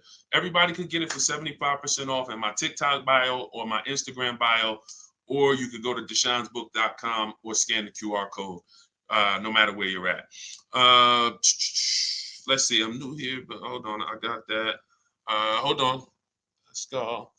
I still can't see the questions on Instagram. For some reason, I can't see the questions on Instagram. We got to figure that out. Now, here's what I will say. If you stay on long enough, somebody's going to ask you a question, because a lot of you, it's going to surprise you, but I know it. We've been working with people long enough to know a lot of you have the same situation, literally. So you stay on, even if you don't, your question doesn't get answered, you'll hear somebody that's, oh, that's the exact same situation that I'm in. Josie said, I really need help. I'm interested in buying a 2001 H1 with 70,000 miles, 75,000. Should I go for a 40,000 of 50K? I don't really understand that. I really need help. I'm interested in buying a 2001 H1 with 75,000. Should I go for 40 or 50K? So I'm guessing you're saying I'm buying a 2001 Hummer with 75,000 miles. Or either is that asking price is 75,000? Should I go for 40 or 50K? No, we go for whoever wins the bid. See, we can't get into, here's where this could hurt us sometimes. You know what we do? We save a certain amount off the price of a car, and then we want to carry it to our next deal and say, well, we should save the same amount on this car. No, because we don't know what the programs were that allowed us to save 7,000 off that car. And I'm talking about new. Pre-owned cars, this is different. Pre-owned cars, you go to the market and you see who has the lowest car for the money. So we're not going local. It's two favorite words, y'all. And some of you, let me see who's been with me for a minute. See if anybody knows. What's my two favorite words when it comes to saving money? And again, this is, I haven't been live and we haven't done this in a, does anyone remember favorite words? Y'all wouldn't know on YouTube, I don't think, unless I used to say this a lot on TikTok. Oh, Alicia said they got kicked out of Instagram. Okay, so come on over to TikTok. All right, it still says we got a lot of people on Instagram, but that's good to know. Okay, we'll check that out. Does anybody remember my two favorite? All right, anyway, I'm gonna tell y'all, and now y'all will know this going forward. And I want these to be your two favorite words: multiple offers. Multiple offers. Very important. When I tell you, when you make multiple offers your two favorite words, you are going to save so much money. It's crazy. So I'm not buying something and there's only one of them out there. I don't have anything to compare it to. That'd be like me walking into the grocery store and I want chips. I really want some barbecue chips. And I go into the aisle and it's only one brand of barbecue chips. Wise Barbecue is the whole store. Now, I don't know if they're charging me a good price because I don't have anything to compare it to. They might say, oh, bag of chips, $4.99. Is that good or not? Well, we don't know. But when I see all the other options, same thing with spaghetti sauce. I need to see all the options. Same thing if some of y'all were buying a TV. If you had to buy a TV right now, if you had to buy a daggone 100-inch TV, are you worried about overpaying for it in this day and age?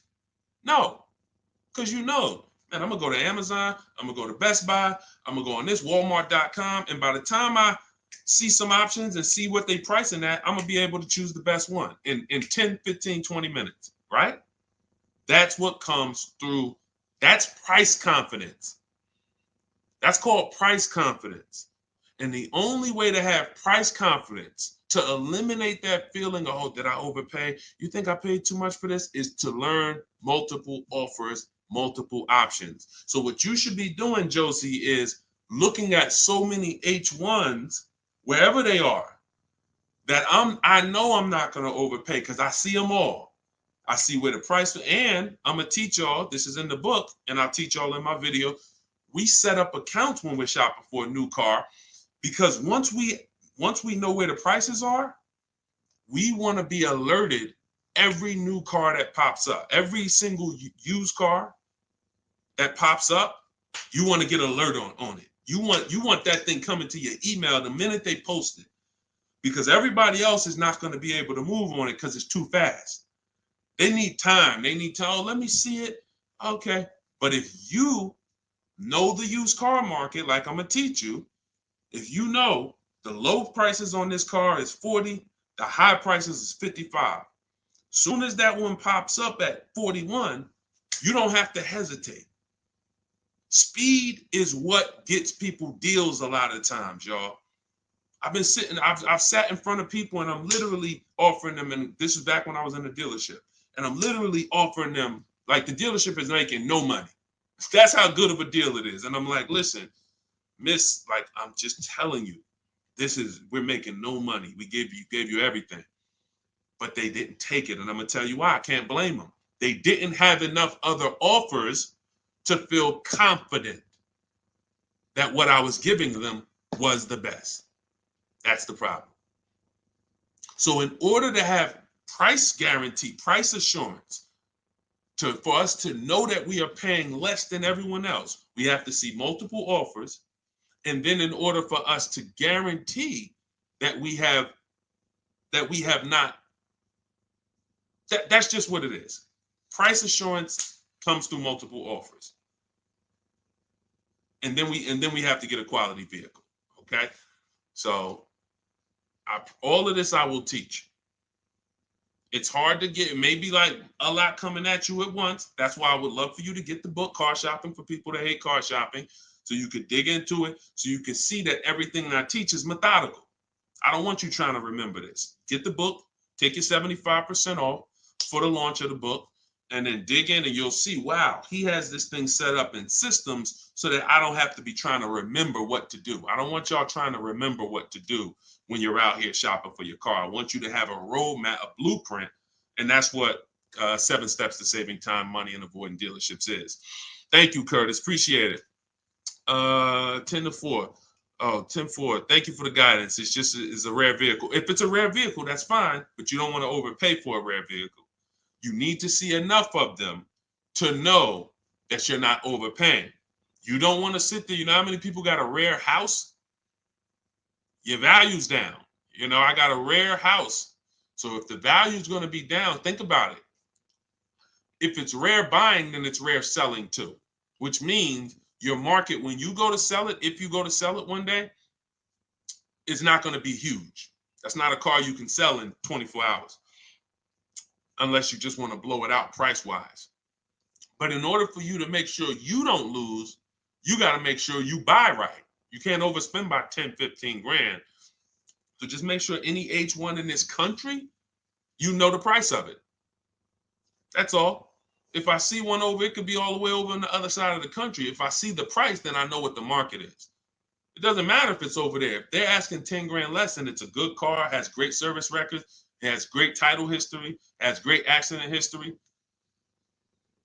doesn't matter. That shows me that's the market price. All right. Thank you, Josie. I'm glad. Enjoy it. You're going to be able to get to any car you want. And you have so many strategies in there for later. If you're buying a used car now, it's in there. If you're going to be leasing, it's in there. If you're going to be buying, you're going to know, all right, man, I want to get a lease for my spouse. Or, hey, you know what? I'm going to get a lease for my kid. Or you just might buy everything. But sometimes you might want to buy brand new. Sometimes you want to buy pre-owned. It's all in there. Different strategies for how you get to below market deals on each one. Uncle John said, who currently has the best lease program? It's no way to tell. Unfortunately, there's no way to tell. You cannot shop. That's the bad part.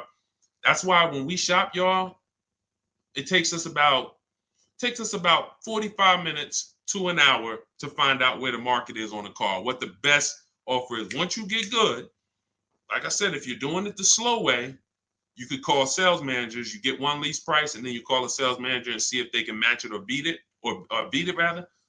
But if you want to do it the fast way, I go through the websites. I contact the dealers through the websites, tell them exactly what I want. We do this for 25 dealers. And then you use my scripts of telling them what you want by email, getting the quotes, and you'll know in a matter of an hour, hour and a half, where those offers are. But there's no other way. Because again, great deals aren't advertised. They're not going to advertise great deals. They'll advertise lease offers where they make money. Hey, bring us 35 grand. Bring us 3,500 plus taxes and fees, and your payment's $479 a month. Yeah, but you're putting down $6,000 to get there, and then no, those are not good deals. You're paying too much for a car you're giving back. So yeah, and so we'll cycle through various topics. We spend a lot. We spent a lot this hour talking about leases, talking about leasing versus purchasing, and hitting a couple things. But what y'all will see is we'll do themes kind of each hour. I'm gonna come back. I'm gonna come back for the next hour, and we'll probably still stay on it, but we'll be able to get through more questions, because as y'all can see, some of these questions require a little bit more deeper answer. Just as if you were purchasing a house. I know they've made it seem like, oh, well, let's just ask a simple question and then let's just, it should be a super simple answer. Not when we're purchasing houses, right? It's never simple when we're purchasing houses, when we're getting mortgages, when we're investing. Why would it be simple when we're buying $20,000 to $50,000 to $100,000 vehicles that depreciate, that lose us money whether we drive them or not? That's danger. You got a real lesson on the dangers of depreciation in this hour. Like, ridiculous. You drive a car, buy it, park it outside, come back in a year. Car's worth thousands less. You never drove it, never got behind the wheel one time. So when you have that type of product and you're coming into your household, it can drain you of money if you don't structure your deal in a way where you've minimized your losses. The name of the game is to minimize the amount you're losing on these cars. Cars are depreciating assets. You can't make money on them. We did have a wave for years where we were making money on cars, but that's because the resale values of these cars, it was a once in a lifetime historic moment when all of our cars were worth 12 grand, 8 grand, 15 grand more than what they would normally be worth. So, those who cashed out did very well, and we were part of the group who were really spearheading, helping people cash out while the market was high. But unfortunately, people bought while the market was high too. So this is, we'll be talking more about these things every hour. So lease good for bad credit. Now, what you're gonna have to do is set yourself up. If you can't qualify for a lease and you should be leasing, then now your goal is to now get prepared to lease. That might take you a year or two. And we're going to talk about how we buy an inexpensive car to get set up for a lease. We don't go out and buy a $20,000, $30,000, $50,000 car when we know credit's not where we want it. But if you give me a year or two, I'll get myself up to a 650, 670. I'll use an inexpensive car to build a good payment history, because I'm paying more for interest because my credit's not good. So the last thing I want to do is buy an expensive car and have a higher interest rate. Now, when I go to switch out of that car in 2 years, because I'm ready to get my brand new lease, now I got 10 grand of negative equity. That's now, first it was credit stopping me from getting the lease. Now I got too much negative equity stopping me from getting the lease. These are two things we want to avoid when we're trying to set ourselves up. And the way we do it is we make sure we buy the least expensive car we could get a loan on. We want the smallest loan possible. And then we get a reliable car, and our plan is to switch out of that car in 2 years. Make the payments, pay the higher interest, but that's okay, because in 2 years, I'm driving something brand new off the lot and I'm leasing it. So that might not be the ideal car. In fact, it shouldn't be. But some people go and say, well, if I got to do that, man, I'm going to go and get the Dodge Charger with the Hemi engine, and now you're buying a $30,000 car, $25,000, and you're putting that interest on top, and now you're buried. So you're not going to be any closer to getting a lease in 2 years than you are today. We don't want that. You got to bite the bullet And if you got a ton of money, I'll show you how to get it done, and you can get a little bit of a nicer car. If you got bad credit, but you got 10 grand, you don't have to get a $10,000 car, but we need to work these things accordingly, because the key is a small loan, reliable car. That's the key. Okay. TikTok's telling me my live's going to end in 60 seconds. Okay, so we will be back. Y'all are going to see, like, this is going to be what we do, especially during the book launch. My new digital book, Car Shopping for People That Hate Car Shopping, has everything in it I teach. Y'all know from my videos on social media, I don't hold back information. But if you want everything in one place, in a step-by-step written format, this is where you get it. It's called Car Shopping for People That Hate Car Shopping. 7 steps to saving time, money, and avoiding dealerships. And that's going to allow you to take what I teach, mastering the art of shopping from home, mastering making dealers and banks bid against each other for your business, and so that you can be confident.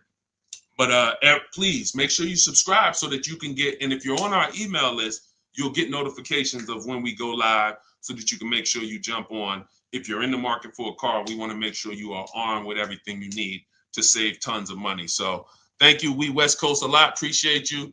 Instagram, we're gonna get y'all involved, because somehow I'm seeing some of the questions and some not. Now the questions on Instagram popping up. That is so weird. But I trust that y'all got value, because again, many of you do have the same questions. So we'll be back in the next hour. You'll get a notification if you're on our email list. Jump on. But if you get your book, I hope you enjoy it. I can't wait to hear your success stories, and I'll see you shortly.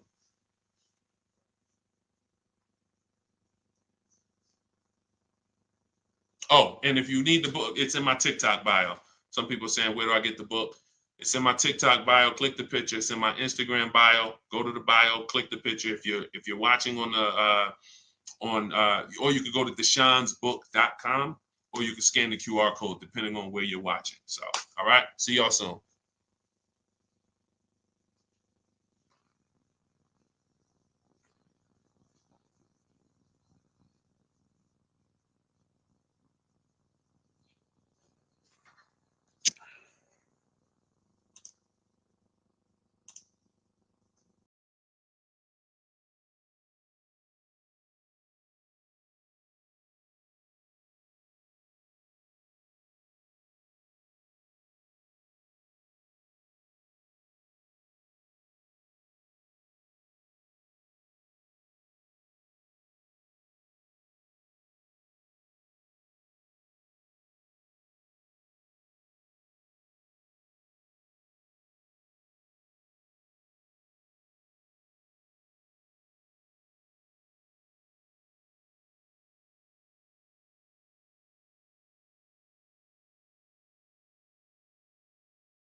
Down a little bit more.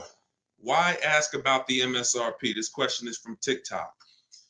You need to know the MSRP for several reasons. If you're leasing, you need to know what percentage are you paying relative to the MSRP, because the 1% lease rule has always been based off the MSRP. If you got a lease payment and it was 1% of the MSRP, like $40,000 is the MSRP, your lease payment is $400 or less, then you basically stole a vehicle.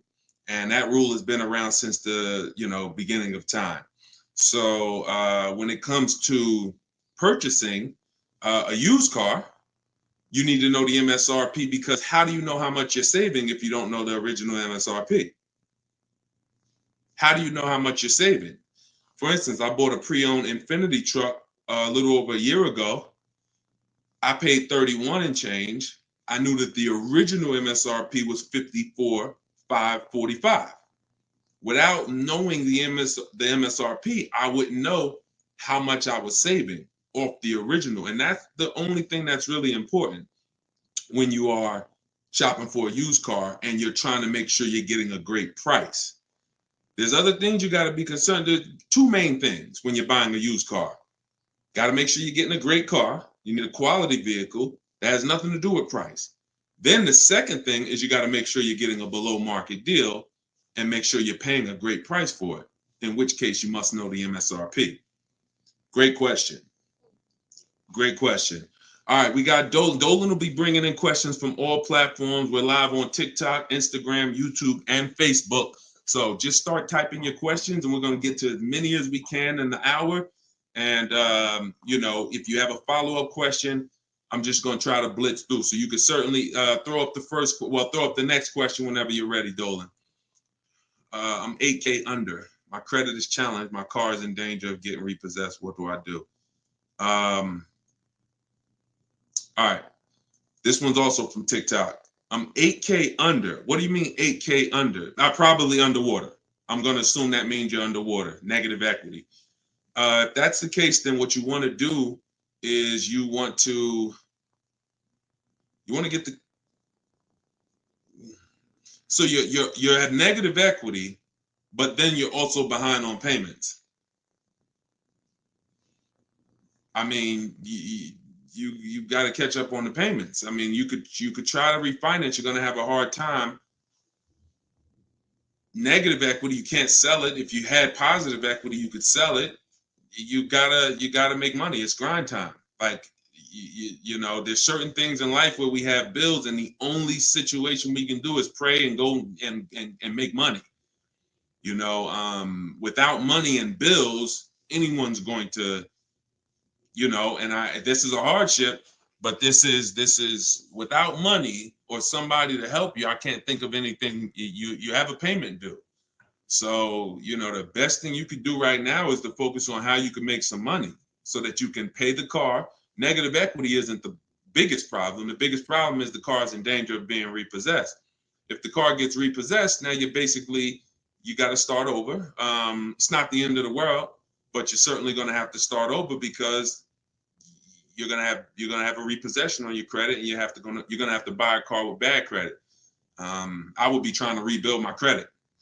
That's what I would be trying to do. Make money, and if the car gets taken, you got to start rebuilding your credit. Follow Shonda Martin. She's a great resource on all these platforms.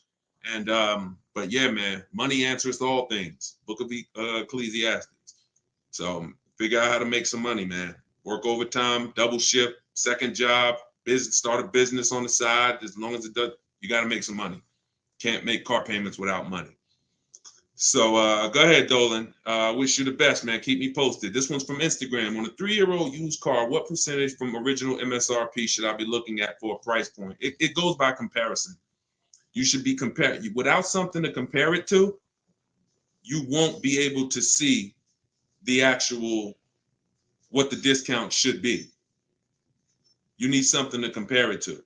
We do these live shows. You know, we got a couple hundred people on here already. The goal is to figure out through comparison shopping what you should be doing and what you should be paying. Hold on one second, y'all.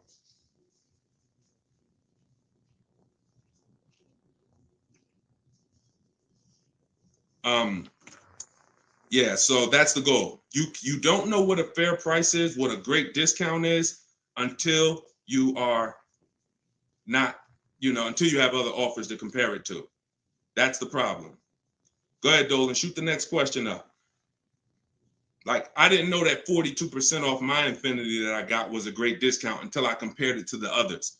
I narrowed it down to 4 choices, and then 3 of them were not as big of a discount.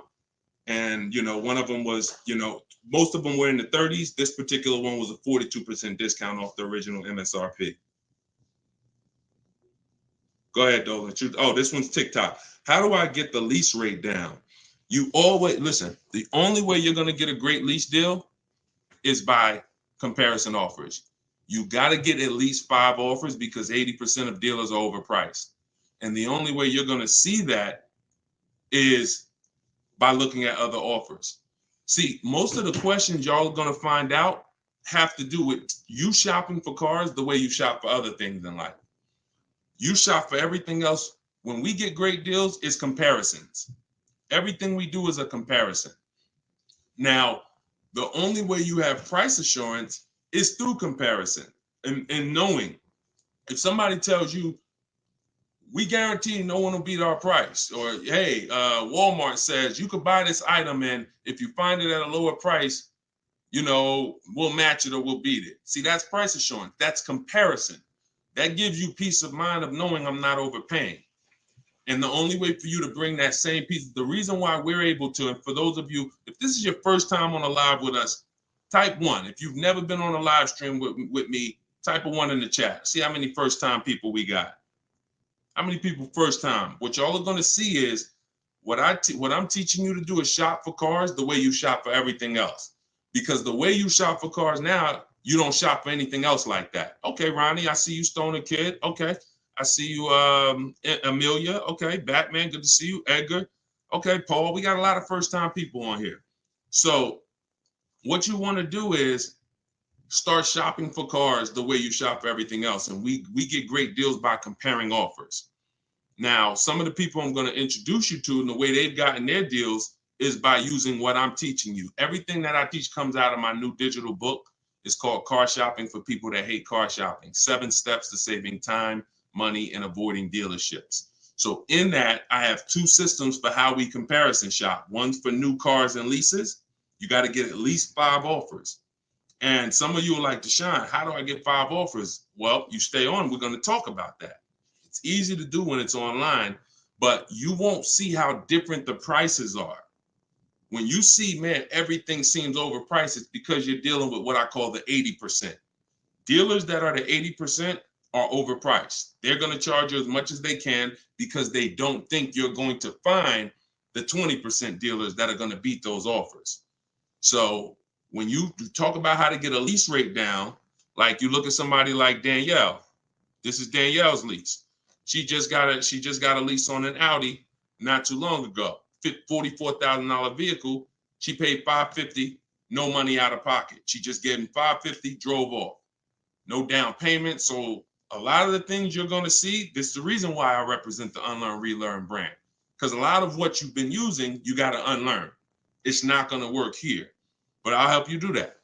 I hope you do that. So for the launch of my new book, you can get yours for 75% off in my TikTok bio. It's normally $97. It's 75% off while we're on the broadcast. You got 30 minutes. And Instagram bio, you can get yours. And if you're on YouTube and if you're on Facebook, I'll put the link for you guys. Y'all can get yours. But that's how you get lease rates down. Comparison offers. Making people bid for your business. Stop negotiating, guys.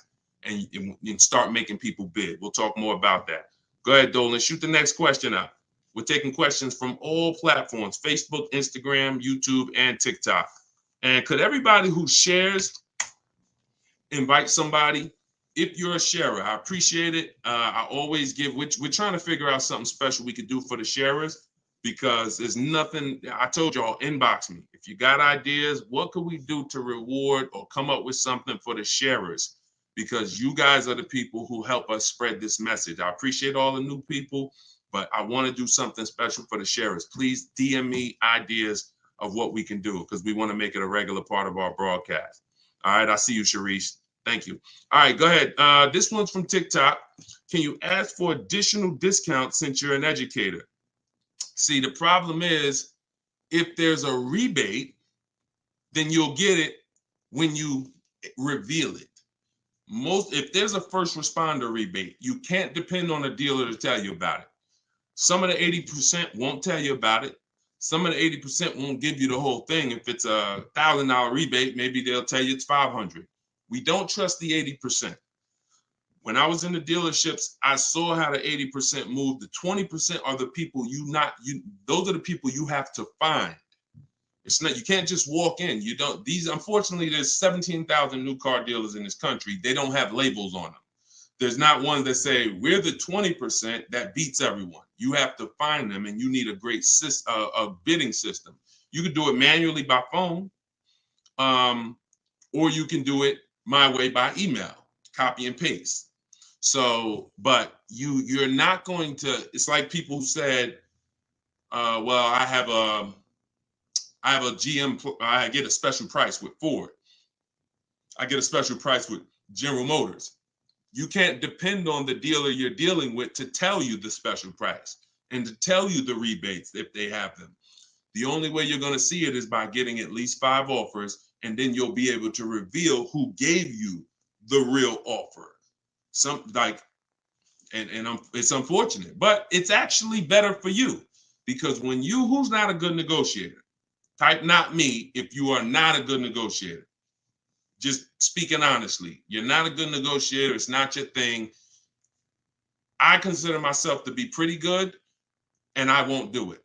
All right, Danny said not me. Okay. Rai, sorry, I butchered your name. Lovey, okay. This is going to work for everyone who's not a good negotiator. Now, I am a good negotiator, but I won't shop that way. I'm always going to get bids, because if you're negotiating with the 80%, they're so overpriced. Even when they drop down a couple $1,000s, you're still overpaying. That's the whole point. That's why it's best for you to sit at home where you're in control. You can use my way, which is email. We copy and paste. I have a strategy in my book. It's called 25 to 5, where you're going to connect with 25 new car dealers. This is only for buying and leasing new cars. This is not for used cars. I have a different strategy for that. But you're going to sit at home. You're going to connect with 25 dealers online in about 20 minutes. And that's going to get you 5 offers using my scripts, using my replies. Now, the manual way to do it is to pick up the phone, call, and speak to at least 5 sales managers. But you need to get 5 offers. That's the only way you're going to see how much money that the 80% were trying to overcharge you. Does that make sense? And it goes with the same thing with military discounts. Doesn't matter. Special pricing, employee pricing. You must shop multiple offers, because you can't trust the 80% to actually give you the real numbers. All right. Go ahead, Dolan. Bring the next one in. We're taking questions from all platforms. Did I post that link? The book is not good for used car. Absolutely. That's just my system. You're going to hear me talk about 2 systems of shopping multiple offers and options. One's for new cars and leases. That's called the 25 to 5. One's for used cars. That's called the multiple marketplace strategy. When we shop for used cars, we have a different strategy. You must shop for your best used car offer in a different way than your new cars. It's very different. They're both in my book. Y'all will hear me talk about them on my videos, on my social media videos if you've seen them, and you'll hear me talking about them on the live. 2 totally different shopping strategies based on your goal. All right, this one's from Instagram. When you walk into a dealership, the salesman comes at you right away. Can you tell him you're just looking for now, and I'll come get you when I see something? Of course you can. So using what I'm telling you, you should not spend more than 30 minutes in a car dealership ever. Tons of people that you'll see, the more you stick around this broadcast and the more you learn and the more you see our community over here. We've been doing this for 3 years, teaching the public. We've got 1,700 people we've worked with personally, a couple thousand books. People are using this stuff. It's not just the saving of money, it's time. You shouldn't be in a dealership if you're not there to test drive, or if you're not, see, we have something we call shopping, not buying. Very different. That's actually step 4 in my book. There's 7 steps. The last step is delivery. Step 4 is something I call shopping, not buying. You have to learn, if you're going to enjoy shopping and take control of your car deals the way I want you to, that when you are shopping, you are deciding what you want. That's shopping, deciding what you want. You can get your copy of the book in my TikTok bio. Everybody got 30 minutes to get it for 75% off. Somebody on TikTok said, how do I get the book? It's in my TikTok bio. If you're on Facebook or YouTube, you can scan the QR code, or you can go to deshonsbook.com. If you're on Instagram, you can go to my Instagram bio. It's normally $97, but it's part of our official launch. You can get yours for 75% off. So when you are there with a purpose, which means no one can actually talk you into something, because you're clear on what you're here for. I'm here to see what I like. I'm here to decide what I want. I got my kids with me. I'm here to see how this vehicle is it comfortable? This is only for new cars and leases. We don't test drive used cars until the end. That's a different thing. And I'm answering questions specifically. So when someone asks about a used car test drive, we'll talk about that. For those of you who are leasing and buying new cars, we are there to test drive and decide what we want. That is it. We do not talk numbers in the dealership. Listen, I want y'all to remember this. You will never, using what I'm telling you, you will never talk numbers in the dealership. If you are coming there to see a used car, the deal is made already before you get there. Your numbers, everything should be established online. That's the multiple marketplace. There's a very simple process that you can follow for shopping for used cars. By the time you walk in the deal, who's ever had a dealership that they had to walk out of?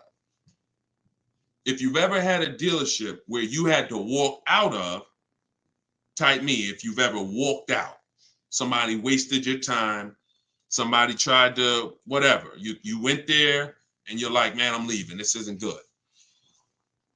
I'm glad you did that, but I want you to get to the point where no one can even waste your time.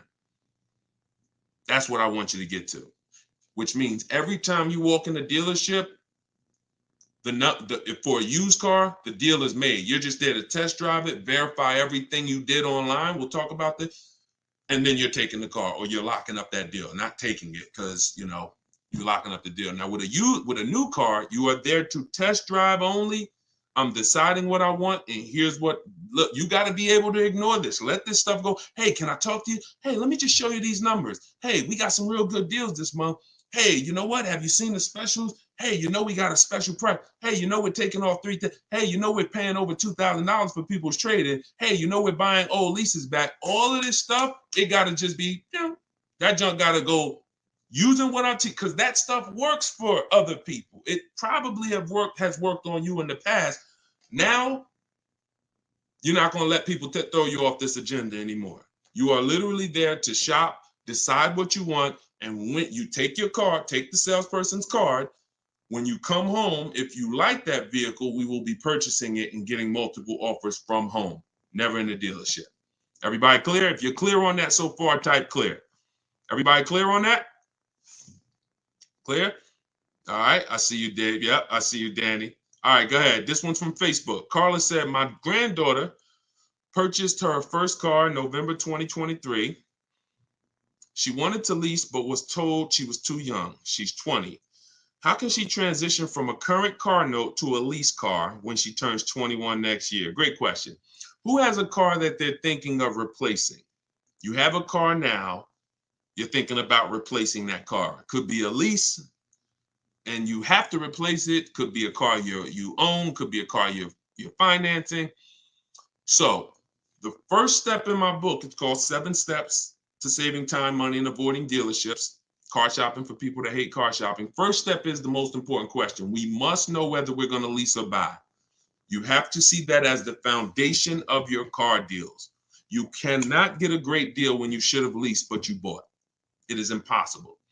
You can't get a great deal if you should have bought, but you leased. So that's the most important question. That's step 1.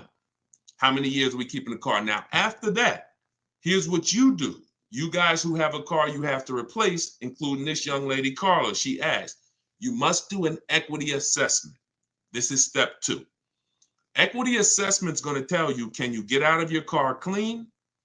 Can you get out of your car break even? Can you get out of your car and there's equity there, which means you can put that equity in your pocket or into the next transaction? Or do you have negative equity if you have a loan? So the equity assessment is going to tell you. Now, here's how you do it. You're going to call your bank. If you have a paid off car, you do not need to do this step. You can skip this step. If you have a loan or a lease, you're going to call your bank. You're going to ask for the payoff. I see y'all running the likes up on TikTok too. I appreciate it. Can y'all keep tapping the screen? I appreciate y'all running those likes up. When you call, you're going to ask them for the payoff. The payoff is the amount you owe. Do not look at your contract. Do not look at anything. Call the bank or call the leasing company and say, what is my payoff? Now, if you're leasing, you're going to ask an additional question. Do I have a third-party restriction? Once you have those answers, you end the call. You are then going to go on to the websites that I'm about to mention. You're going to get 6 bids, 6 offers. My 2 favorite words when buying anything. And if you like to save money, these will become your 2 favorite words. Multiple offers. Multiple offers. I love those words. That's how you buy everything else. Multiple offers, multiple options. That's how we save the big money. So you're going to go to CarMax.com. This will take you about 20 minutes to do an equity assessment. You're going to go to Driveway.com. You're going to go to AutoNation, Sell My Car. Carvana, Kelly's Blue Book, Instant Cash Offer. And Car Guru, Sell My Car. As more people buy cars, we'll keep adding them to our list. Those people are in my book. That's who we get our equity assessment from, because here's what your car is worth, what people are willing to offer you cash for. What's the one word? Some of you have been, hold on, don't bring in the next question until I give you the road, because some of these I got to go a little deep on, Dolan. But you could queue them up. Just get them ready so that, you know, when I call them out, you got them ready. I know you're stacking them. When you look at, you know, getting 6 offers, what's the one word that we don't use anymore? Let's see if anybody was on here. Maybe you were on here for the last couple broadcasts, or a lot of you are new, so you may not know. What's the one word? Good to see you start back up. What's the word that we're not using anymore? And for the new people, you're about to learn. We don't use, let me see if anybody got it. I give it about 3-4 seconds. Okay, everybody's about to learn this for the first time. We don't use the word trade. You don't get maximum money trading anything. I know you've been taught that because dealers have actually taught you to give them multiple transactions in one. You buy your car from them, that's one transaction. You sell your car to them, that's another transaction. And if you get your loan from them, that's a third transaction. All of these are separate transactions. And how big is the money in them? I'll break it down to you like this. You can actually there are companies that only want to lend you money. They don't sell cars. That's how much money is in loans. There's companies and people who just want to buy your car. They don't want to sell your car. That's how much money is in buying cars. So somebody just said trading is convenient, though. If you want to conveniently lose $2,000 or $3,000 because you want to save 30 minutes, then be my guest. I'm talking to the people who are like, Deshone, that's not my thing. And I'm not talking about a private party sale. We're not talking about listing the car on Facebook. We're talking about going to people. All those companies I just named, they literally have a short inspection process and they cut you a check. I sold my lease to CarMax. They won the bid 2 years ago. I walked out with a check. I was there for 45 minutes. Then I brought my parents down because they won the bid for their Mazda.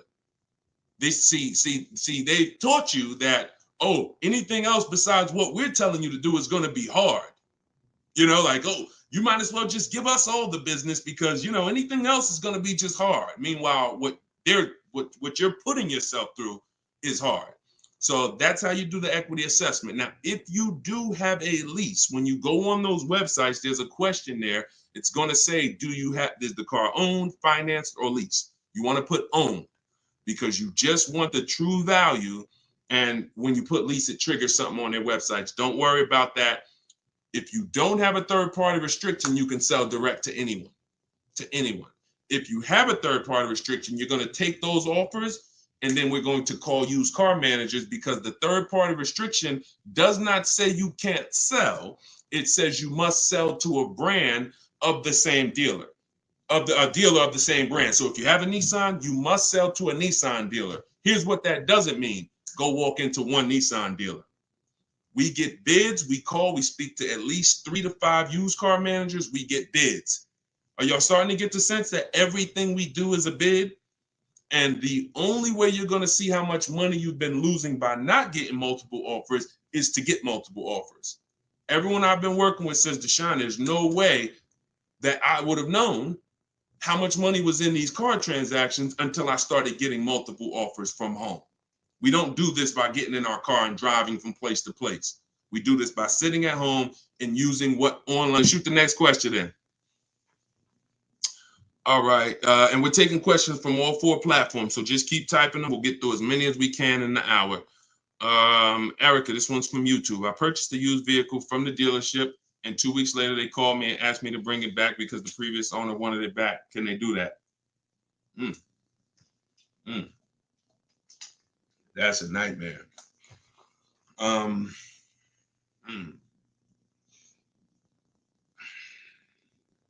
Y'all hear that question? Erica purchased a used vehicle. 2 weeks later, they called, asked to bring the car back because the previous owner wanted it back. So it's less about your transaction, and it's more about if the transaction with the original owner was legally closed. If they left the transaction open, now if I'm you, do you have your paperwork? You have all your loan? And here's the most important thing. Has the loan been funded?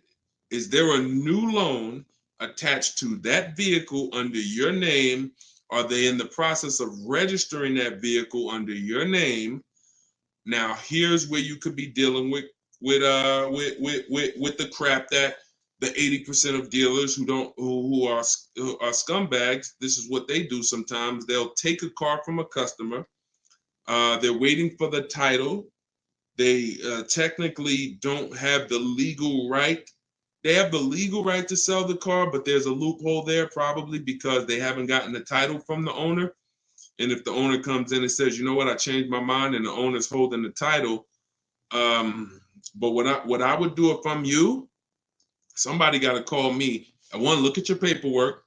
If you have a loan, Erica, whatever bank you're going through, I would call them, and I would call if the bank knows you and they've established an account number for you, and they're like, yes, Miss Maxwell, we know you, then I'm holding on to the car until somebody comes and pries it from my hands because I have a legal right to this car. There's a loan under my name. You have my money. You have started this process. If none of that's in place, then, and it sounds like, it sounds like you dealt with a scumbag dealership, but that's what I would do. I'm not just giving up the car because you said, oh, the owner wants it back. The old owner wants it. That's not my problem. You made a deal with me. I have paperwork that is binding, and you work that out with the owner. Because that happens sometimes. Dealers do some crappy stuff, or dealers don't cross their T's, dot their I's, and then and then the owner comes in, the original owner who traded the car. That ain't got nothing to do with who you sold that car to. That car is on the road, and there's a loan attached to it, or there's been cash paid for it. Now I'm holding on to this car until you legally show me that I need to release this car, and I might call a lawyer and see, can I get some damages out of this? Like, this is just, God, the 80%, we got to put them out of business. And the only way you get these wolves out of business, y'all, is you got to starve them. I'm telling you, the more people that shop online, when you learn how to shop online the right way, people like this won't be able to exist. But because most people are still going in the old way shopping, giving them a chance to do this, keep me posted, Erica. It sounds like it's a terrible situation, but please keep me posted on that. Go ahead, shoot the next one in, Dolan. This one's from TikTok. What's the best practice for buying a car after bankruptcy? If the bankruptcy's been discharged, start rebuilding your credit. I've seen people who went through a bankruptcy. Once it was discharged, they started building credit immediately, and they were up to a 700 score in a year. So, it's the key is not to come out of bankruptcy and start buying stuff. The key is come out of bankruptcy and start rebuilding your credit, because if you can do it relatively quickly. Everyone should be following Shonda Martin. Some of you may know her. She's all over all these platforms. She does what I do, but she does it for credit. She'll do lives. The girl is brilliant, and I tell everybody about her. But that's the whole thing. You should be rebuilding your credit. You can do it quick. Get yourself up to a high 600-700 score, and then go and get a car. That's what I do. Go ahead, Dolan. Shoot the next one in. It's another one from TikTok. How do you feel about buying a car with a credit card? I don't. Credit cards are 20-something% interest. I don't carry a balance on my credit cards.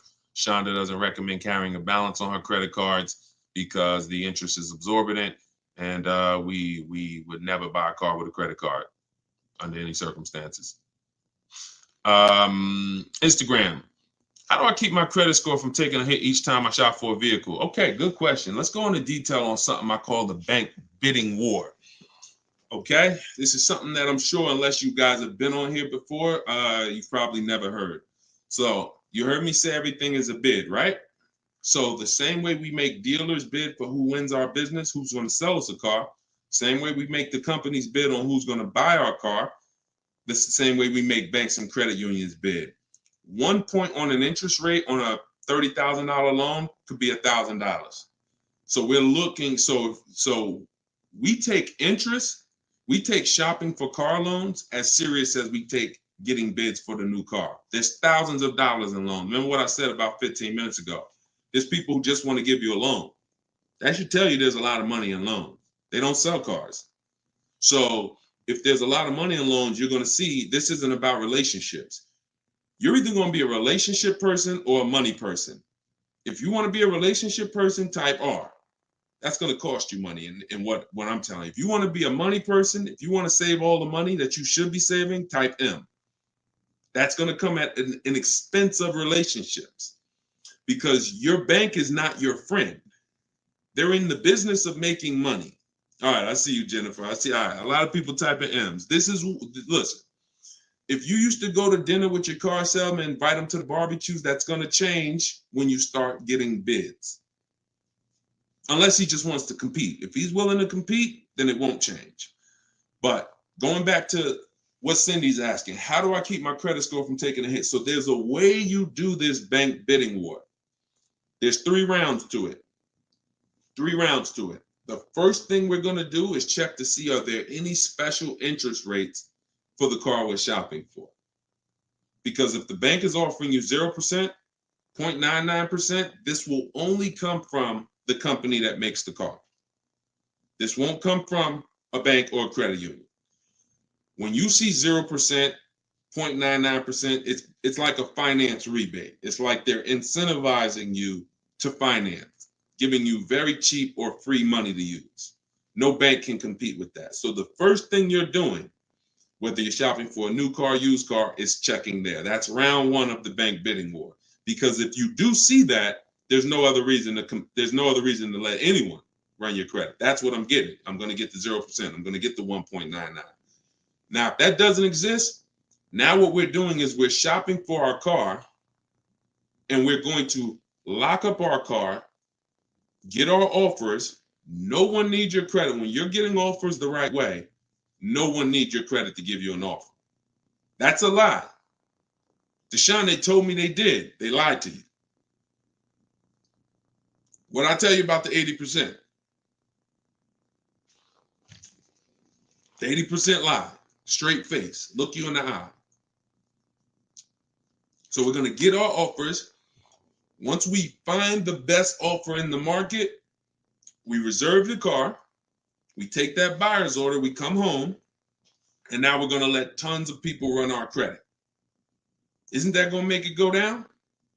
Here's how the bank bidding war works, and you can Google this.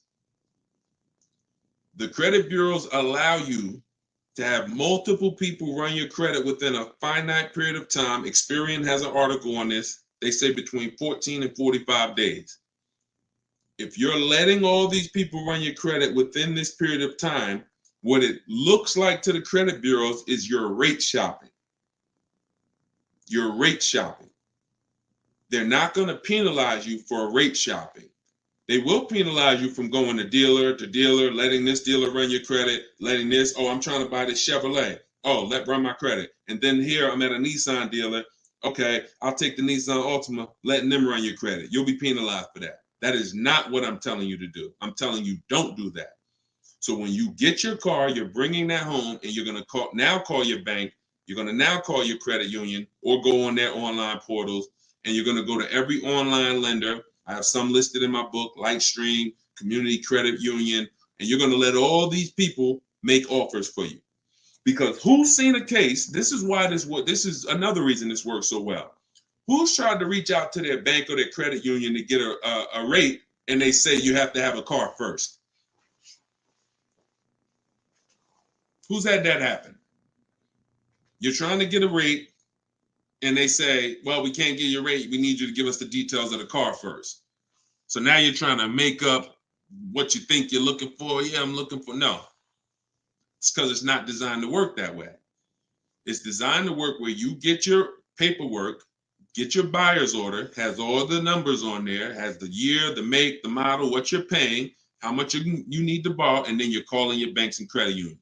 This is round 2 of the bank bidding war. So you're going to let all those people go and compete. Now, whoever wins that round, you're going to call the dealer the next day and you're going to say, hey, I got 6.29 from my credit union. But if you guys can beat it, then I'll do the deal with you. This makes the whole price. See, everything I'm telling you to do, if you follow what I'm telling you, the process is easy. You never got to lie. All of those people who taught you how to buy cars and you got to lie, don't tell them you got to trade, don't tell them this, you'll never hear me teach you. You don't have to lie. And the dealers will enjoy working with you to 20% because you're now giving them an opportunity. And it's very different, y'all. When you got a car, when you have a finance manager who's trying to beat the rate you got, here's the difference. And we'll get ready to queue up the next question, Dolan, not yet. Here's the difference. When you don't have a finance manager trying to bid and beat what you have, they're going to their banks and they're asking the salesperson, what's the most you think they'll pay? What's the highest rate you think they'll pay? All right, quote them at this, and then let's see if we can negotiate on the rate. That's what it is when you don't have an offer. But when you give them that, when you found your car, locked it up, and then you call the salesman or you call the finance manager and say, hey, I got 6.29. If you can beat it. Now, here's what they're doing. They're reaching out to all their 10, 15 banks and saying, let me see if I can beat this rate. Very different. And only one or two things are going to happen. They're either going to call you and say, hey, look, I tried my hardest. I can't beat the rate. Thanks for the opportunity, but you got a great rate. In which case, you have something that we want, which is, who knows what we want. When it starts with a P, this is when we guarantee we paid the best price for everything. Who remembers? Well, I can't say who remembers because we get new people on this broadcast every day. I swear.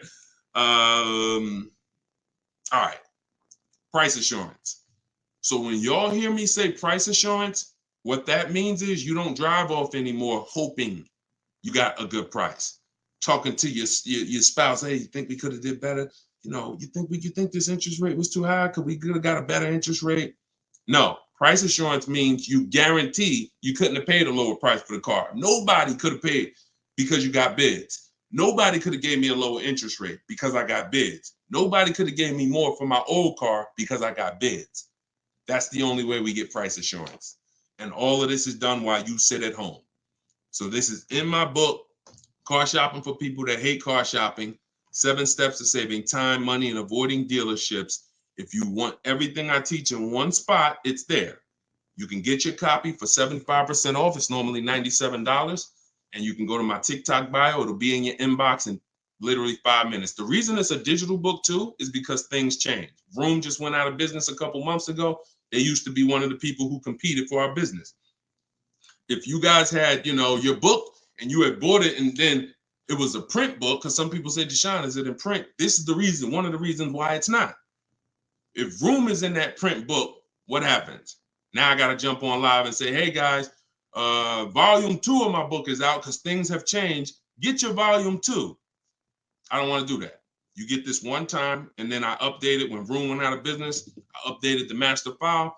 Everybody who opened their book, no matter what, it was relevant. And that's one of the biggest reasons why it's a digital book. So you can grab your copy for 75% off, but you got 30 minutes. Once the timer is 0, it goes back up to 97. In my Instagram bio, in my TikTok bio, or you guys can, I'll put the link right here for you guys on YouTube and Facebook. You can go to deshonsbook.com. Oh, wait, I put the wrong one. I put it in my bio here. All right, Dolan, you can queue up the next question. Keep typing your questions, y'all. We got some more time. We're going to try to get through as many as possible. And we're pulling them from all platforms. We're on Instagram, we're on TikTok, we're on Facebook, and we're on YouTube. So we're pulling questions from all platforms. This one's from TikTok. Can you use the equity in your lease towards the purchase of a used vehicle? Most certainly, Eddie, the equity is yours. Once you identify your equity and you know how you're going to get it, who you're selling to, you can either put that money in your bank account or you can use that as a portion of you can use that towards your next car deal. That's your money. Your money. Go ahead, next one. This is another one from TikTok. I need a bit of advice. My son totaled his car. It was a loan Honda. Should I lease or buy this time around? I'm looking into maybe lease an electric vehicle, but I never have leased a vehicle. Okay, it's a very good question. Should I lease or buy? Let me show you. Some of you, let me show you this. Let me ask a very important question. In my book, this is called Step One. Whenever you hear me say the most important question, this is what I mean. It's the first thing you do. When you want to buy a car, when you like, hey, I'm thinking about a car, this is the first question you ask yourself, and it's the most important question. How many years are you keeping the next car? Come on in, and everybody type your comments. Keep that question up, Dolan. Everyone who's car shopping and who will be soon, how many years are you keeping the next car? Lula, if you just jumped on, I don't come to dealerships because we shop online. So there's no way for me to come to a dealership with you. If you stick around, you'll learn how we shop. There's no reason for you to need somebody with you when you're in your house making car deals. Everybody answer. Everyone who shop, I want you to actually think about this. How many years are you keeping in that car? We're answering that question, Rob. Just tap into the broadcast and what I'm answering before you, because we're literally answering the question someone just asked, should you lease or buy? And the more you stay on the broadcast, because many of you are in the same situation, the more you're going to see someone's going to ask the same question as you. So just listen, and then, most times your question's going to be answered. All right. If it's electric, 3 years. Buying all cash. How many years are you keeping the next car? I got to just pay attention to the people that are listening. I'm sorry. All right. Hyla, I see 3 to 4. Vivian, I see 3 years. All right. 6 years. Okay. 3. Okay. 8 years. Okay. So the first question you're asking yourself, should I lease or buy? You're going to replace that question with how many years am I keeping the car? Now, if the answer is 8 or more, then you should buy. I'm going to tell you why. This has nothing to do with how you're paying for the car. A lot of you may get attached to, if I'm paying cash, does that change anything? If I'm getting, it doesn't, because the expense that you need to avoid that's losing you the most money is what I call the unseen expense. It's depreciation. So let me break this down for you very quickly. If you have a $35,000 car, you buy it today, what is that car worth a year from now? Even if you don't drive it, you got a $35,000 car outside in your driveway right now, brand new car. What is it worth a year from now? You didn't drive it 1 mile. Is it worth 35? Is it worth 35? No. Let's go deeper on depreciation, because now we're starting to see with that first question. I'm going to ask you some more. You have to see this is the unseen expense. You buy a car today for 35, you take it back to the dealer in 3 days. Is it worth 35? No. So what does that tell you? There's some expense there, whether you buy or lease. Many of you have been taught, I could just buy a car because I could drive as much as I want. Let's throw another one in there. You buy a car today for 35, you put 30,000 miles on it. Isn't it worth much less a year from now? So this is the unseen expense, and this is how it's working against you. You got to look at depreciation like this. See this curve? This is where you are the day you buy the car. This is what you pay for it. This is how it's dropping over 5-6 years. So now the beautiful thing is long-term owners who has a car outside that they've had for more than 8 years. Type me. Some of you might have been 10 years. Some of you might have been 20 years. this is what you have to see. If you're getting rid of your cars anywhere in this 6-7 year mark, you're losing money. It's no way. It's no way you can replace something you bought and it's dropping like this. But here's the beautiful thing. For those of you who are like, look, I had my car for 12 years. I had my car for 8 years. I had my car for 10 years, 16 years. This is where you're at. That's how your car is losing value. See, the car you have that you've had outside for 10 years, what it's worth today, a year from now, isn't it going to be worth about the same thing? Right? Talking to you long-term owners who keep your cars, you're winning. See, because you've reached the reward. You've reached the reward for buying. The reward for buying is to get to the stage where your car a year from now is going to be worth about the same of what it's worth now.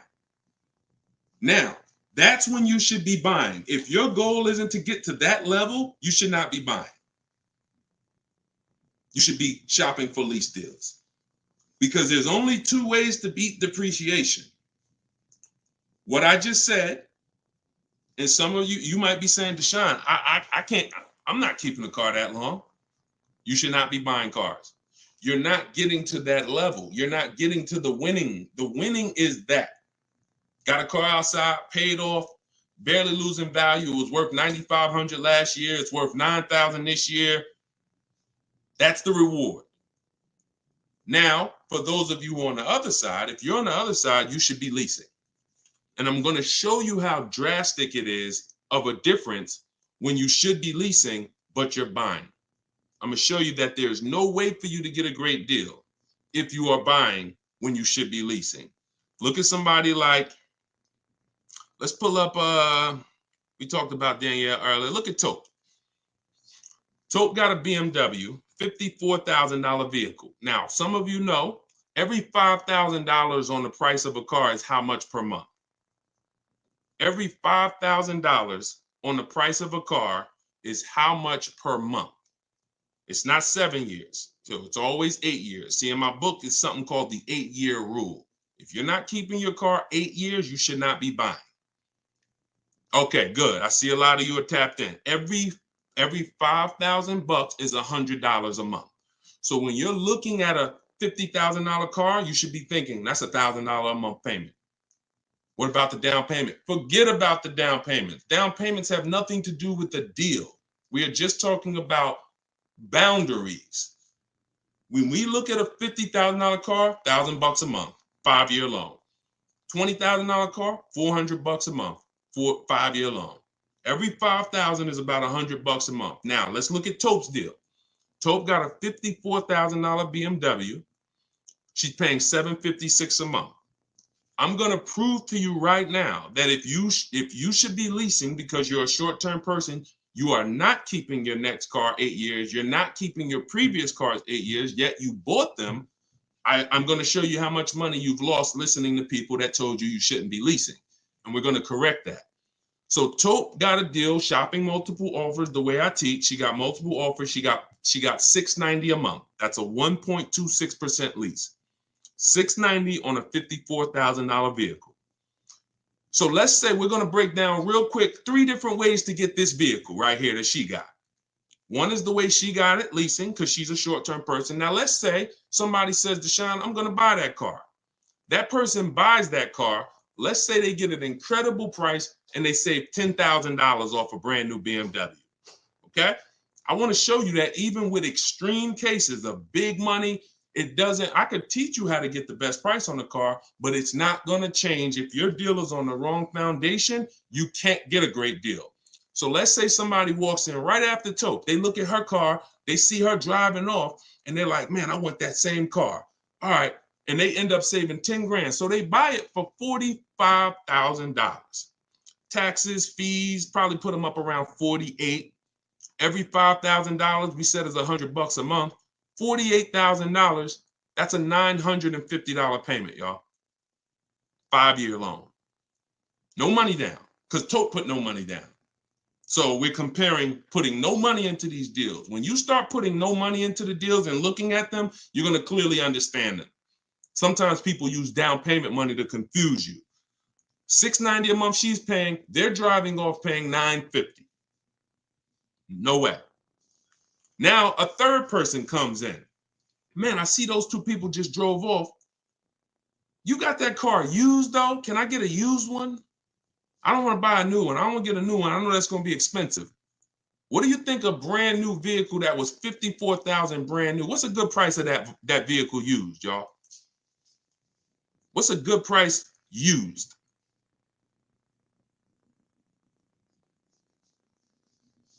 I want to hear it. Somebody throw something out. 40? Okay. 40? I'm going to take the lowest number. This is how it's going to, I mean, it's not going to be 30. Okay. A $54,000 vehicle. You're not, let's take 21. Okay. No, all right. I can't, we gotta use like real answers. So you're not getting a $54,000 vehicle. Oh, maybe I should preface 3 years old, right? Let's say 35. Let's say 35, right? That's pretty conservative. 54,000 new. They find one for a great price. It's a used car. They get it for 35. Every $5,000, $100 a month. What's the car payment? 700. 700. So you have Tope, who's driving off in a brand new BMW, $690 a month. You got the person who bought thinking it saved $10,000, got an incredible discount, $950. And then you got the person who got a 3-year-old BMW. Warranty will be up next year. They're going to be on their own. They're paying $700. That's what I mean. I told you I was going to make it very clear for you that when you should be leasing, you cannot get a great deal. I don't care how much money you save off the car. I don't care if you buy a used one. When you should be shopping for great lease deals, you're not a long-term person. Now, here's where both of those people can beat Tope. Both of those people can keep their cars 8 years, long-term, pay the cars off. Now, we see them down the line, and now they're winning. And it's not that Tope is losing. It's just that they've all won now. Everything when you purchase cars, when you get to this stage, if a person bought that car and they're at this stage now, I had this BMW for 8, 9, 10 years, and it's not losing any value anymore. Oh, you won. That's the reward for buying. But if you're not going to get there, you're losing by not leasing. That's the leasing versus buying. I call that the most important question. It's the first question. When you open my book, it's step 1. How many years are you keeping the next car? That is the first thing you ask yourself because it's the foundation of your car deals. So everything that I'm teaching you is out of my new digital book, Car Shopping for People That Hate Car Shopping. 7 steps to saving time, money, and avoiding dealerships. Step 1 is the most important question. Step 7 is delivery. So by the time you get to step 7, you're either having your car delivered or you're picking it up. This is not a book you read and then you go take a test on it. This is an action guide that gets you closer and closer to your vehicle. And when you get to step 7, you're taking delivery. So you can get it for 75% off. Get your copy. Get your 75% off in my TikTok bio, in my Instagram bio. It'll be in your inbox in literally 5 minutes. If you're on YouTube or Facebook, you can scan the QR code or you can go to Deshone'sBook.com. All right. I love talking about this. Go ahead, Dolan. We probably got time for 2 more. Bring in 2 more, Dolan. Bring in the next one. And then we'll wrap. Yep. I drive too much to lease. See, hold on. Before you say that, you got to be very careful making statements. And I'm going to be honest with you, y'all. I will put what I teach and I put my people who learn from me against anybody shopping for cars.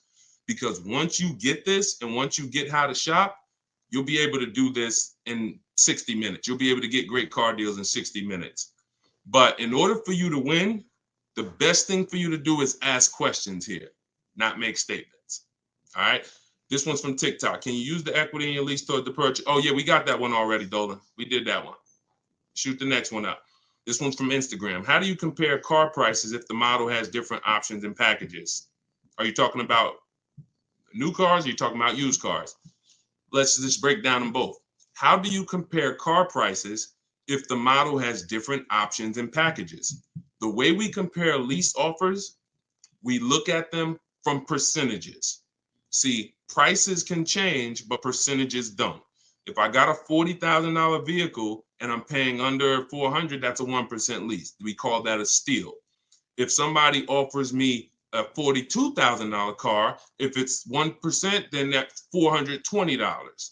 That's why we go by percentages. Same thing with used cars. When we're looking at a used car, I need to know what the original MSRP was. I'm going to get this from the Carfax. I'm going to get this from, there's a site called With Clutch.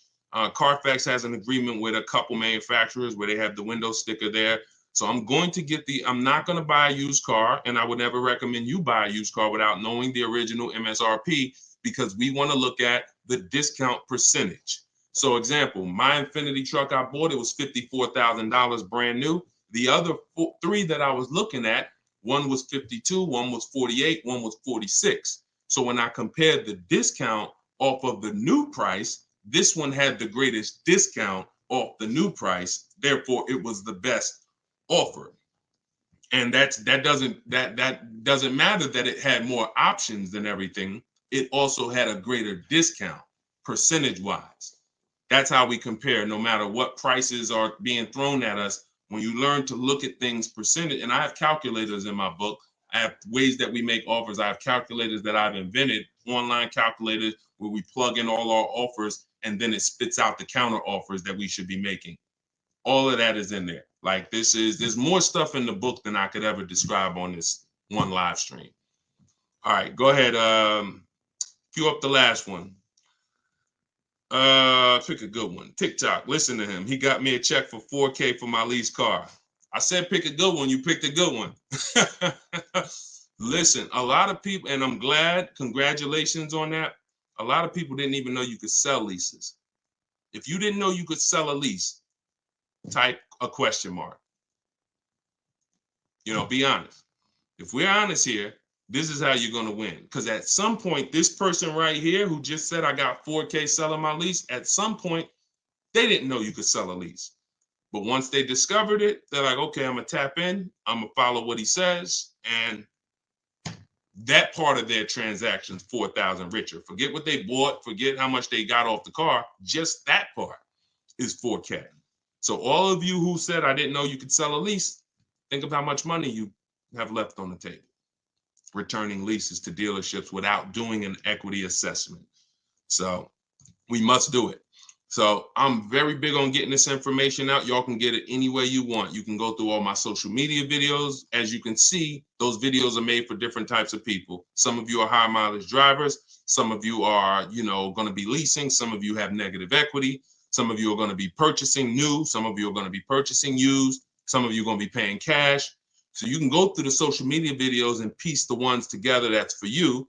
You can also hop on these live streams, piece the information together for you, or you can go and grab your copy of my new book, Car Shopping for People That Hate Car Shopping, 7 Steps to Saving Time, Money, and Avoiding Dealerships, and you can just have the whole playbook. And the playbook is in there for everything. So if you're leasing now, it's in there. If you're going to be getting your spouse a car, it's in there. I can't tell you how much the book is going to make you. You'll tell me. Maybe 10, 15, 20 years, you'll tell me, this book, Deshone, this book has saved me $20,000. Because the more cars you get, the more your money you're going to save, even if you're going to get one. But I just want you to have the information, get it how you want it. You can get 75% off your copy as part of our book launch in my TikTok bio. Click that link, and then same thing in Instagram. Click that link and then click the button that says get 75% off my new book. But it's only for 30 minutes. After 30 minutes, price goes back up to $97. $24 is better than $97. So, and I'll put the link one more time for you guys on YouTube and Facebook. You can click this link here that says Deshone's book. I just posted it. Or you can scan the QR code if you might be watching us on the television. You can just scan the QR code with your phone, grab your 75%. So this is what we do. Whenever you see me live, I'd encourage you to invite a friend, tell somebody. If you see a coworker and they're like, man, I got to buy a car soon, invite them to one of our streams, because we get very, very detailed about showing you all the money in your car deals and making sure you know what you're doing. Please, if you're not subscribed to us on YouTube, we got a lot of things coming to YouTube. We're going to be time stamping these questions in future episodes so that you can easily navigate through previous episodes and find your answers. So everything is Deshone the Auto Advisor. Make sure you subscribe to YouTube because we got a lot of stuff coming there. But other than that, have a great day. I'll see y'all in the next broadcast. Everyone who got the book, use it, win with it, and make sure you DM me or email me your success stories. I want to see your deals. Email me your deals, not just your cars. You're going to love it. Once you start making deals and you're confident with the money, you're going to be so excited about sharing the numbers, you might forget to tell me what car you got. You know, Deshone, look at this price I just got. Oh, by the way, it was on this car. You know, so that's what we want. All right. God bless y'all. I'll see you soon.